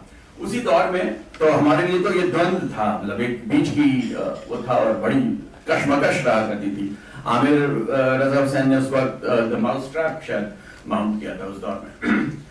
नेवरदलेस मैं उल्टा चलूंगा और वक्त से बहुत पहले अपनी बात खत्म कर दूंगा, क्योंकि मुझे लगता है कि जो रवायतें मेरे जहन में आ रही हैं वो उनकी बातों में भी हैं और जो उन्होंने हमें सिखाया उसमें भी हैं, और सारी बातें हो चुकी हैं क्योंकि मैं एकदम आखिरी वक्ता हूँ, तो मुझे कुछ नहीं बताना है दरअसल, लेकिन मुझे सिर्फ वो चीजें अंडरलाइन या अंडरस्कोर करनी है जो कि शायद है कि कहीं किरचों में कहीं पे छूट गई हो, छोटे मोटे दरारों से कहीं फिसल गई हो। मैं सिर्फ वहीं तक रखूंगा अपनी बात, बहुत महदूद बात। तो मैं उल्टा चलता हूँ। ये था प्रोग्रेसिव राइटर्स एसोसिएशन का 14th एनुअल कन्वेंशन था बेगूसराय में, गोदरगांवा में हो रहा था। राजन जी उसको ऑर्गेनाइज करते हैं। गोदरगांवा में यूं तो छोटा सा गांव है लेकिन बड़ा ह्यूज उन्होंने एक ऑडिटोरियम बना रखा है, 1000 की सीटिंग का ऑडिटोरियम है और बहुत सारी और चीजें हैं। तो वहां पे PWA का नेशनल कन्वेंशन हो रहा था, 14th नेशनल कन्वेंशन, और हबीब साहब को उसमें फाइनल्स में परफॉर्म भी करना था। तो कोई सेशन जो ब्रेकअवे सेशंस होते थे वो अंदर हो जाते थे क्योंकि 1000 का ऑडिटोरियम था। जो मेन सेशन होता था उसको खेत को काट करके तख्त के ऊपर तख्त रख करके एक मंच बनाया गया था, और वो मंच वैसा था जैसा स्पीच वगैरह के लिए होता है, एक डिब्बे नुमा चौकोर मंच था। तो जब हबीब साहब आ गए और ये हुआ कि शाम को इनका प्ले है, दिन में आ गए, तो हमें भी साथ लगा दिया गया कि साहब आपकी कुर्बत है, जरा देखिए जो भी कुछ इनको रिक्वायरमेंट है वो पूरे कर दीजिए। तो हमने उनको हॉल दिखाया, तो उनका इसमें कितने लोग आ जाएंगे? हमने कहा 1000 की सीटिंग है, 1500 तक हम अरेंज कर लेंगे आगे पीछे खड़ा करके। बोले बाकी सब? मैंने कहा बाकी दिक्कत तो होगी, दरवाजे बंद करने पड़ेंगे। बोले ये क्या बात हुई? बाहर, मैंने कहा बाहर चलिए देखते हैं। तो बाहर देखा तो वो तंबू लगा हुआ और टेंट में ऐसे डिब्बे नुमा स्टेज था। बोले यहाँ करेंगे। देखते के साथ बोले यहाँ करेंगे। खेत के अंदर वो काट करके बनाया गया था वो एरेना, और उसमें उन्होंने, मैंने कहा अच्छा अब आप बताइए क्या क्या जरूरत होगी? बोले ऐसा ये साइड के पर्दे हटा दो। मैंने कहा अच्छा, और 2 विंग्स की, दोनों तरफ 2-2 विंग्स की जरूरत होगी। मैंने कहा कनाते हैं हमारे पास। बोले इससे बदनुमा कोई चीज और तुम्हारे जहन में नहीं आई? कनाते लटकाओगे तुम? मैं कह नहीं, हम उसको काले कपड़े से ढकेंगे। और सब अपने को संभाला थोड़ा सा, 1-2 लड़के और थे साथ में, वो भी सब घबराए हुए। तो बहरहाल तय हुआ और फट वो हटा दिया गया। उसकी लाइटिंग थोड़ी सी चेंज की गई, स्टेज लाइट्स लगाई गई और तमाम चीजें, लेकिन उन्होंने कुछ कहा, वो शुरू हो गया। और फिर स्टेज से के सामने आके खड़े हुए और हमसे बातें करते करते ऐसे यूं चलते चले गए, और एक पर्टिकुलर पॉइंट पे जाके बोले यहाँ से एक रस्सी खींच दो। तो ठीक है खींच जाएगी। बोले ऐसा करो कि रस्सी, फुटबॉल का मैच देखा है कभी? थोड़ा टी जो होता है ना, उस आकार की हो तो बेहतर है, टी। तो स्टेज के सामने रस्सी से एक टी बन गई। बोले सारे ऑडियंस यहाँ से पीछे बैठी थी, दो पर्दे इत्तेफाकन कुछ तारों से सी के काले कपड़े के साथ, दो लकड़ियां इधर और दो लकड़ियां लटका करके दो विंग्स बन गए। बोले और इसको दोनों विंग्स स्टेज के आगे से शुरू करोगे, एकदम आगे विंग नहीं रहेंगे, एंड बीच में से पहला विंग और उसके बाद दूसरा, और फिर पीछे से इधर ग्रीन रूम दोनों ढकवा देना। वो सब हमने 2-3 लड़के थे, 4-6 और लोग थे, करवा दिया गया। शाम को लोग आना शुरू हुए, भीड़ आना शुरू हुई, 1000, 2000, 3000, 4000, 5000, 6,500 का मजमारा होगा। आज अगल बगल के सारे खेत चले गए, सब कुछ चले गए, और उन्होंने वहां पे परफॉर्मेंस शुरू करी। और आपको उस पूरी भीड़ में कोई चूक की आवाज नहीं आएगी। यहाँ ऑडिटोरियम्स में आवाजें आती हैं, हमारे फोन भी बच जाते हैं, और हम लोग थोड़े बेहुदा से हो गए शहरी लोग, लेकिन गांव के लोगों ने बैठ के, उकड़ू बैठ के, आड़ा बैठ के, तिरछा बैठ के, मेड़ों पे बैठ करके हबीब साहब का नाटक देखा। था रक्त बीज, तो वो टैगोर की कहानी के राजरक्त, हाँ राजरक्त, तो राजरक्त था, और सूरज ने परफॉर्म किया था। That was probably his one of his last performance that I saw, और वो बाया था लड़का। और जब वो खत्म हुआ तो वो आए आखिर में, और जब हम वो आए ना, तो मेरी इमेजरी एक ही आती है मेरे जहन में कि जब एरिना में ग्लैडिएटर्स आते थे आखिर में, कोई और इमेजरी आई नहीं जहन में। मुझे लगा ये है आदमी, इसने 6,500 आदमी को बांध के रख दिया। हम लोगों के डर के हमारे हालत खराब थी कि क्या होगा, हंगामा हो जाएगा। तो ये मेरी एक बहुत बड़ी लर्निंग थी उस दिन। तो मैंने उनसे पूछा बाद में कि मेरे जहन में ये इमेज आती है, कोई बेहुदा इमेज आई है तुम्हारे जहन में एक आर्टिस्ट के लिए ग्लैडिएटर की? तो उसके बाद ऐसे खैर ये, तो उन्होंने बताया कि लोगों को इन्वॉल्व करना क्यों जरूरी था। 1000 के लिए मैं करने नहीं आया था, इतने दूर हम आए हैं, तो लोगों तक पहुंचना चाहिए। हमारा मतलब आमने सामने लोग हों रूबरू तो कितना मजा आता है। मेरा दूसरा था प्यारेलाल भवन, बड़ा अजीब किस्म का ऑडिटोरियम है। आप भी हंस दिए, सभी लोग हंसे थे जिन्होंने नाटक वहां किया है या देखा है। Least acoustic auditorium of Delhi is Pyarelal भवन, और वहां पे उनको आगरा बाजार करने को दे दिया। आगरा बाजार कर रहे थे, मैं ट्रू बाहर से आया था उन दिनों, और दोपहर का वक्त था। पीयूष थे, आपके शागिर्द रहे पीयूष, वो बल्कि आपकी एक किताब थी सबसे सस्ता गोश्त, जिसको हम लोग ने जामिया में भी किया है, नाटकों की किताब थी, उसको लेके लौटते वक्त वो बल्कि जख्मी भी हो गए थे। तब बॉम्ब वॉम्ब फटा करते थे दिल्ली में, तो दरियागंज से सर की किताब लेके आ रहे थे, तो वो पीयूष हमें पकड़ के ले गए। वो MA में हुआ करते थे, और तो हमें इंतजाम करना था। और वो हुआ ये कि वो जब पहुंचे तो उन्होंने फौरन बताया कि अच्छा लिख लो, ऐसा करो कि 10 बाई 10 का एक ये कैनवस चाहिए होगा, आजाद बाजार चले जाओ, वहां से ले लो। देखो उसमें पॉकेट्स होते हैं कोने में, अगर पॉकेट ना हो तो चारों कोनों पे एक बड़ा बड़ा आईलेट भी ठुकवा दे लाना। ठीक है, हार्डवेयर की दुकान पे जाना तो 3 तसले ले लेना, देखना बहुत नए ना हो, थोड़ा बहुत जंग लगा हो तो चलेंगे, और चमकते हुए हिंडालियम के नहीं होने चाहिए। अच्छा, मच्छरदानी की तानने वाली जो लकड़ी पुरानी दिल्ली में मिलती है, वो फलानी जगह से लेते हैं ना। 30-40 सेकंड में उन्होंने एक फेहरिस्त बता दी जिसमें नाटक की कोई भी चीज नहीं थी। जब हम इतना कूद काट के गए थे तो मच्छर की डंडियां और न कोई कपड़ा और कोई वो, जब लौट के आए और शाम को स्टेज सज गया तो पता चला सब इस्तेमाल हो गया। वो डंडियों से वो खोमचा बना दिया गया, उसमें वो फंसा करके बांध दिया, तसले रख दिए, दुकान बन गई, सारा सामान इस्तेमाल हो गया। एक आम फहम चीज को कैसे आप कंसीव करते हैं स्टेज के ऊपर, वो उन्होंने हमें 30 सेकंड में सिखाया था खड़े खड़े। और हम ऐसे बस मेरे ख्याल से 1 मिनट रख लीजिए, 1 मिनट में उन्होंने वो टीचिंग दी थी, जो आजकल किसी के लिए भी, किसी भी सेट या नाटक जो करने जा रहा है उसके लिए कितनी अहम वो है। जो उनके साथ बहसें हुई, और उसके बाद मैं आखिरी अपना एक पॉइंट रखूंगा, वो थी बड़ी अजीबोगरीब। उन्होंने मुझे ऑगस्टो बॉल के बारे में बताया तो मैं काफी मुतासिर था। हमने हमारा एक एक्सपेरिमेंटेशन भी था एक थिएटर के साथ, उसके साथ हमने तैयार कर लिया फोरम थिएटर बेस्ड एक प्रोडक्शन, और बड़ी उसके साथ जाके उन्हें बताया कि साहब क्यों है, और हम स्पेक्टेटर को स्पेक्ट एक्टर बना देंगे। बड़ी कमाल की चीज करने जा रहे हैं आप। लेकिन ये बताइए कि अगर किसी ने खड़ो के बदलवा दिया आपका एंड, तो आप कर पाएंगे? हाँ साहब कर लेंगे, थोड़ी बहुत रिहर्सल कर लीजिए, उसी वक्त उसको इम्प्रोवाइज कर लेंगे। बोले आप ये मान के चल रहे हैं कि उस पूरी ऑडियंस में कोई आपका नाटक बिगाड़ने वाला नहीं बैठा होगा, फिर आगे मान के चल रहे हैं? तो मैंने कहा हाँ। बोले अगर बैठा हुआ तो? मैंने कहा ये तो सोचे ही नहीं कि बैठा होगा तो आपका नाटक डूब जाएगा। तो आप ऐसा कीजिए कि ये ब्रेफ्टियन एलियनेशन के लिए तो काम आएगा कि आप नाटक को रोक दीजिए और लोगों से पूछ लीजिए, तो वो डिवाइस के तौर पे तो बहुत उम्दा है, लेकिन इसका एक दूसरा पक्ष तैयार रखिए, ये एंड या वो एंड, दोनों में से कोई आपके पास नाटक मुकम्मल होना चाहिए, क्योंकि नाटक अगर पूरा नहीं है तो आप कुछ नहीं लेके जा रहे पब्लिक के सामने, वो आपका होना चाहिए। It has to be your, absolutely yours, मतलब जो आपने तय किया है वो होना चाहिए। हाँ, लोगों की राय ले सकते हैं, लोगों को इन्वॉल्व कर सकते हैं, जितना चाहे आप करिए।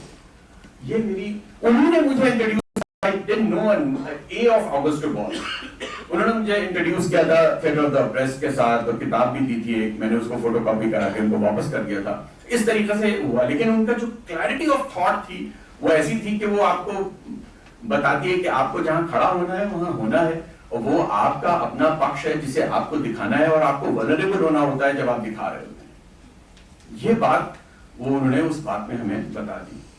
और एक छोटी सी बात ये हुई कि उसी दौर में मैं एक फिल्म बना रहा था, एपीजे अब्दुल कलाम साहब का वो एक प्रोग्राम चल रहा था मिसाइल वाला, उस दौर में वो तब वहां थे, और उससे जुड़ा हुआ HI के ऊपर कुछ फिल्म थी। उसका एंड नहीं समझ में आ रहा था मुझे, क्योंकि कुछ खास एंड हो नहीं सकता था, और मैं बहुत ज्यादा वॉर वगैरह के उसमें हूं नहीं, मैं मिसाइल को ज्यादा बड़ा दिखाना नहीं चाहता था, मैं हवाई जहाज को ही खत्म कर देना चाह रहा था किसी तरीके से वो फिल्म। तो मैंने एंड में एक संज्ञान सूत्र सोचा रखूं, संगवचन संगवतम संजयवतम संजनानी उपासते, ये मैंने सोचा कि इसमें रख दिया जाए। मैंने उनसे राय मशवरा लिया, तो बोले कैसा है बाबा को देखो, बाबा के पास मैं ये लेके जाऊं? बोले नहीं, जाके देखो, वो बदल देंगे, कुछ ना कुछ हो जाएगा। And that's the thing that I went to बीवी कारण साहब को दिल्ली आना पड़ा बीच में किसी वजह से। मैंने उनसे कहा कि ये आप कर दीजिए, और उन्होंने लोकेश के स्टूडियो में, उस वक्त एक ही स्टूडियो हुआ करता था, लोकेश के स्टूडियो में एक दिन रिहर्सल करी और एक दिन में रिकॉर्ड करा। आज तक उन्हीं की ओरिजिनल उसमें मेरे पास वो मौजूद है, दैट इज हबीब तनवीर के। सुन के कि इस आदमी के पास वो डायमेंशन है जो वो क्रिएट कर सकता है, और वो संस्कृत के श्लोक है, संस्कृत की स्तुति है बेसिकली, जो दो सूत्रों में, दो उसमें आती है, वेदों में आती है। तो दिस इज व्हाट इज हबीब साहब टू मी। और जब हम बहुत शुरुआती दौर में हमने थिएटर शुरू किया, तो एक ग्रुप बना लिया, उसका नाम था किरदार। तो और किरदार बना लिया तो बड़े खुश हुए, बहुत सारी चीजें उसके ऊपर किया कर रहे थे, और इधर उधर जाया करते थे। उस दौरान में हमको मौका मिल गया, शीत उत्सव होता था भारत भवन वाला, तो उसमें उनका शायद चरणदास चोर आया हुआ था, तो वहां से छुट्टी मिल गई थी मुझको, छुट्टियां थी, तो चले गए था। वो दिन में ब्लॉकिंग कर रहे थे वो स्टेज के ऊपर बैठे हुए, और उनका पाइप जो है वो बंद हो गया, तो वो काफी देर से परेशान से थे कुछ हो जाए इंतजाम, और बैठे हुए थे कि यूं यूं यूं यूं कुछ लोगों को डायरेक्शन दिए थे, जा रहे थे। और मैं उनको बता चुका था कि साहब ऐसा है कि हमने किरदार में ये रीडिंग करनी शुरू कर दी है, और हमने जो है किरदार में जो है ग्रीक ट्रेजेडीज उठाए थे वो करने शुरू कर दिए। तो उन्होंने सब सुना, फिर उसके बाद वो पाइप उठाया, और उन्होंने देखा कि वो परेशान से, तो मेरी तरफ बढ़ा दिया, तो मुझे लगा कि शायद पाइप, मतलब आज मुझे ये भी शर्फ हासिल हो गया कि पाइप भर के लाना मिल जाए। तो मैं फौरन दौड़ा हुआ गया पीछे से, उनकी वो बैग खोल करके थोड़ा बहुत भरा के पीछे, और मैंने ला करके उनको दे दिया। उन्होंने मेरी तरफ देखा एकदम, तो कुछ बोले नहीं, ये क्या, और थोड़ा सा हाथ आंख का एक इशारा किया। जब सब चीजें खत्म हो गई तो उसके बाद बोले कि शौकीन आदमी लगते हो। तो मैंने कहा बर्फदार शौकीन लगते हो, ये बोला था। तो मैंने कहा जी कुछ गलती तो नहीं हो गई? बोले नहीं, ठीक है बहुत बढ़िया, लेकिन मैंने तो सिर्फ माचिस मांगी थी। तो हम दौड़ गए, तो फिर उन्होंने वो बताया कि अगर आप ये ग्रीक उस दिन उनका प्ले नहीं था, शायद राज बिसारिया का प्ले था, शाम को होना था। उनको तो थोड़ा सी देर रिहर्सल करने के बाद दर दर की बातें और फिर उनके शागिर्दों को कुछ को आना था, शाम की बैठक जमनी थी। तो उस बीच के दौर में उन्होंने हमसे बातें करनी शुरू करी और बताया कि साहब ऐसा है कि अगर आप ये उठा ही रहे हैं जो कि ग्रीक ये कोरसेस हैं, इनको आप एकदम हे कुल देवता और इस तरीके से क्यों आप शुरू कर रहे हैं? तो हमने कहा फिर बोले इसको यूं रखे ना कि ए खुदा बता तेरी, मतलब वो जो भी है उस अंदाज में। मैंने कहा ये तो पूरी जबान बदल जाएगी, सब कुछ बदल जाएगा, इसको गाने वाले बदल जाएंगे। बोले देखिए इसको करके देखिए, आप लोग तो अभी इम्प्रोवाइजेशंस कर रहे हैं, निकल जाएगा। तो आए हम लोग ने वो चेंज किया और फिर वो उस जबान में ही गया, ए खुदा करके है कोरस और एक और उन्होंने कहा कि इसको शैली जो है ना, वो शैली आप एक रेक्विएम की शैली है, ओरल ट्रेडिशंस ऑफ अवध में आती है वो। कहा कि आप इसको मर्सिये के तौर पे पढ़िए। और हमने कहा मर्सिये के तौर पे हमारे यहाँ कौन पढ़ेगा, थिएटर का ग्रुप कोई दूर दूर तक कोई वो नहीं, लेकिन इत्तेफाकन एक बड़े मशहूर मौलाना गुजरे लखनऊ के नक्कन साहब किबला, उनके नवासे साहब को लग गया चस्का नाटकों का, वो हमारे ग्रुप में थे शामिल, मसूद अख्तर नकवी साहब। तो मसूद अख्तर नकवी साहब के हाथों ये चले गए कोरस, और उन्होंने जो या खुदा करके वो अवधी स्टाइल में उठाया तो कोरस का सारा मजा बदल गया। तो हम लोग कर करा के, तो खैर मैं गया तो उनको काफी मैंने बताया अभी साहब को कि यूं किया और किरदार ने यूं झंडा गाड़ दिया। खैर उस दिन भी मैं 2-3 बार उनको ये कह चुका था। तो शाम के वक्त में जब ये मंडली थोड़ी सी जम गई, कई शागिर्द आ गए और कई चाहने वाले आ गए, और भोपाल ऐसी जगह है कि वहाँ शाम वाकई गुलाबी सी हो जाती है। तो उस वक्त वो उठ के गए पीछे दोबारा पाइप भरने के लिए, तो उन्होंने इशारे से मुझे बुला लिया, और जब बुला लिया तो मुझे लगा कि अरे कोई और अहम बात होने वाली है। तो मेरा तो कुछ खास नहीं, उन्होंने पाइप झाड़ा, एक बड़ी अच्छी सी होती उससे साफ किया, उसको फिर दोबारा टबैको फिल किया। बोले ये जो टबैको है ना, ये स्ट्रेट कट है, और जो दूसरा होता है वो या तो नीवी कट होता है या फाइन कट होता है। मैं स्ट्रेट कट जो है पसंद करता हूँ। भरते रहे, ये सब कुछ किया, और उसके बाद उसको अंगूठे से दबाया हल्का सा। बोला जानते हैं आप कि पाइप या कोई भी और शौक हो, उसमें सबसे अहम किरदार अंगूठे का होता है। हम दिन भर से किरदार कर रहे थे, अंगूठे तक ला दिया। तो वो जो अंदाज था ना, उस दिन के बाद जो है मुझे एहसास हुआ कि अपनी बातों को कम उस करके रखना चाहिए, और वो, लेकिन खैर उन्होंने मजाक में कहा था।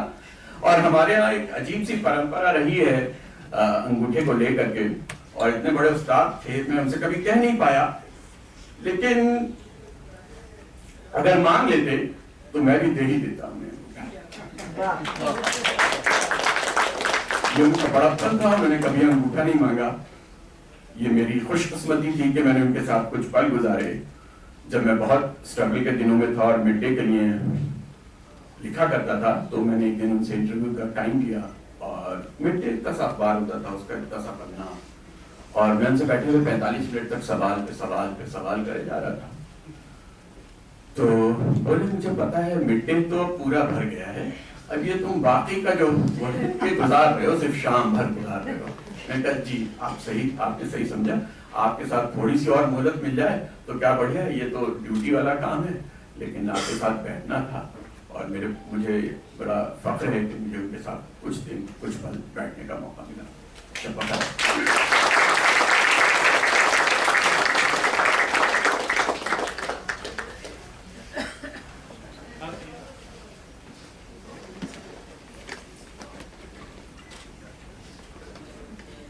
अरे वाह, मैं बैठा था तो मुझे कुछ अंदाज ही नहीं हुआ कितने लोग आए हुए।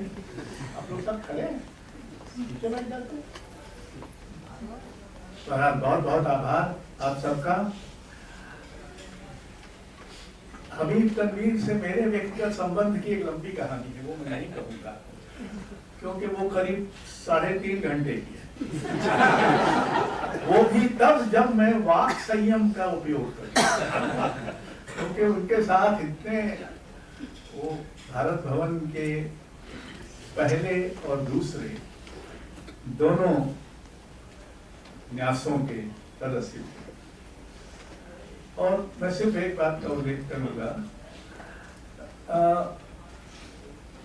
उन दिनों कारंत में, रंगमंडल में हिंदी की बोलियों में नाटक करना शुरू किया। इसके पीछे जो आत्मविश्वास था और जो नवाचार का उत्साह था, वो मुझे पक्का यकीन है कि वो कभी तनवीर से आया। तो आप सोचें कि भारत भवन में उस समय जो हो रहा था, जगदीश स्वामीनाथन एक नया आधुनिक कला का संग्रहालय बना रहे थे और उसमें उन्होंने आधुनिकता की परिभाषा में आदिवासी और लोक कलाकारों को भी शामिल किया। कारण हिंदी में नाटक तो कर ही रहे थे, पर रंगमंडल में बुंदेलखंडी में, छत्तीसगढ़ी में, मालवी में और इन बोलियों में संभवतः पहले पूरे नाटक कारंत के निर्देशन में रंगमंडल में ही किए गए। आप सोचिए, छत्तीसगढ़ी में वेटिंग फॉर गोडो, बुंदेलखंडी में खड़िया का घेरा जो कॉकेशन चौक सर्चू का, और मालवी में मिट्टी की गाड़ी। तो ये सब, पर ये सब उस एक मैं थोड़ा मध्य प्रदेशी होना चाहता हूँ, ये मध्य प्रदेश में ही संभव हुआ, क्योंकि वहां ये 3-4 लोग थे जो यही कर रहे थे। सर कुमार गंधर्व, वो भी हमारे न्यासी थे, पहले और दूसरे दोनों न्यासों के सदस्य थे। कुमार गंधर्व कबीर गायन की परंपरा से, मालवी की परंपरा से ले रहे थे। हबीब तनवीर छत्तीसगढ़ी से ले रहे थे। स्वामीनाथन लोक कलाकारों को, आदिवासी कलाकारों को, सोचिए कि संग्रहालय में इधर मकबूल फिदा हुसैन, रजा, अकबर बदमसी, गायतोंडे, इन सब के चित्र लगे हैं, और इधर भूरीबाई, मिट्ठीबाई, पेमा खात्या, गोविंदलाल झारा, उनके चित्र लगे। ये एक ऐतिहासिक रोमांचक क्षण था जो गुजर गया, लेकिन उस सब में इन सब की बड़ी भूमिका थी। हबीब तनवीर, कुमार गंधर्व, जगदीश स्वामीनाथन।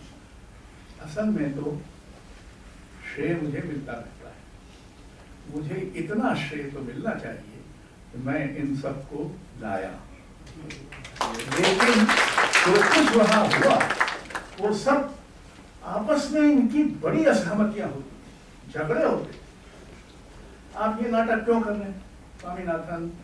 स्वामीनाथन ने उनके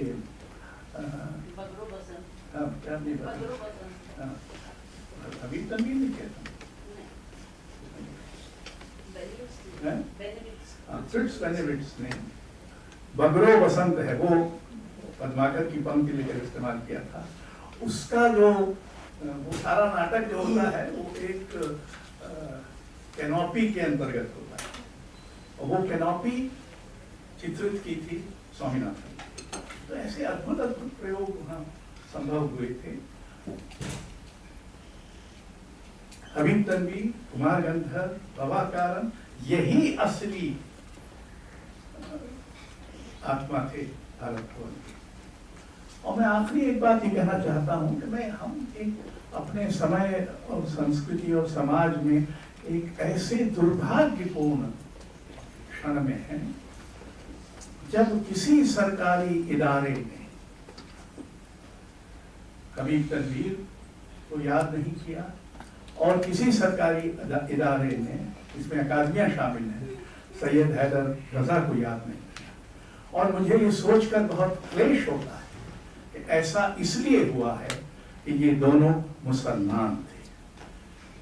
कोई दूसरा कारण नहीं हो सकता, क्योंकि आप 20वीं सदी का रंगमंच हबीब तनवीर के बिना नहीं सोच सकते, और 20वीं सदी की चित्रकला सैयद हैदर रजा के बिना नहीं सोच सकते। तो अगर इनके साथ ये व्यवहार हुआ है, ये तो अलग बात है कि हम लोग अलग से लोग, बहुत लोग मना रहे हैं। सौभाग्य से हबीब तनवीर पर कई आयोजन पता चला, शायद पटना में भी हो रहा है, जयपुर में भी हो रहा है, शायद इलाहाबाद में भी हो रहा है, जहाँ जहाँ इलाहाबाद से हाँ, तो इसलिए ये आयोजन तो हो ही रहे हैं। लेकिन एक लोकतांत्रिक देश में राज्य की जो भूमिका है उसको नहीं निभाया जा रहा है। इस संकीर्ण और सांप्रदायिक और धर्मांध सत्तारूढ़ राजनीति की वजह से ये इस बात को भी दर्ज करना जरूरी है। मुझे मालूम है कि जो इसके लिए इसका उल्लेख आया अभी थोड़ी देर पहले कि ये जो परफॉर्मिंग ग्रुप्स को सहायता मिलती थी, वो सहायता शायद अभी मिल रही, वो सहायता शायद अब और बढ़ा दी गई है, लेकिन वो किस लिए दी जा रही है? इसलिए दी जा रही है कि आप ऐतिहासिक पौराणिक चरित्रों पर नाटक करें और वहां कोई एक विशेषज्ञ बैठता है। इन समितियों में जिनमें ये निर्णय लिया जाता है उनमें शायद कोई विशेषज्ञ बैठता है जो राष्ट्रीय स्वयंसेवक संघ का होता है, और जो ये तय करता है कि किसको दी जाएगी किसको नहीं दी जाएगी। इसने बहुत सारे प्रदर्शनकारी समूहों को विपन्न कर दिया।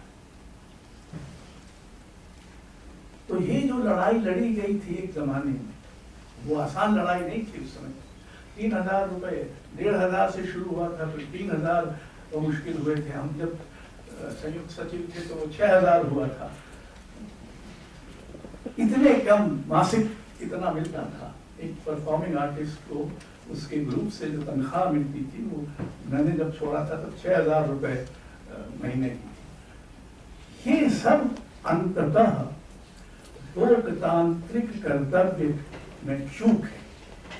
ये लोकतंत्र द्रोह है, ये संस्कृति द्रोह है और ये परंपरा द्रोह है, और ये सब मिलाकर भारत द्रोह है। इस बात को हमको समझना चाहिए। ताकि आप सब आए, हमने जो कुछ संभव हुआ उसमें एक हबीब की महिमा का गायन किया, आप सब उसमें शामिल हुए, इसके लिए बहुत बहुत आभार। इसका नंबर जब लग जाए तब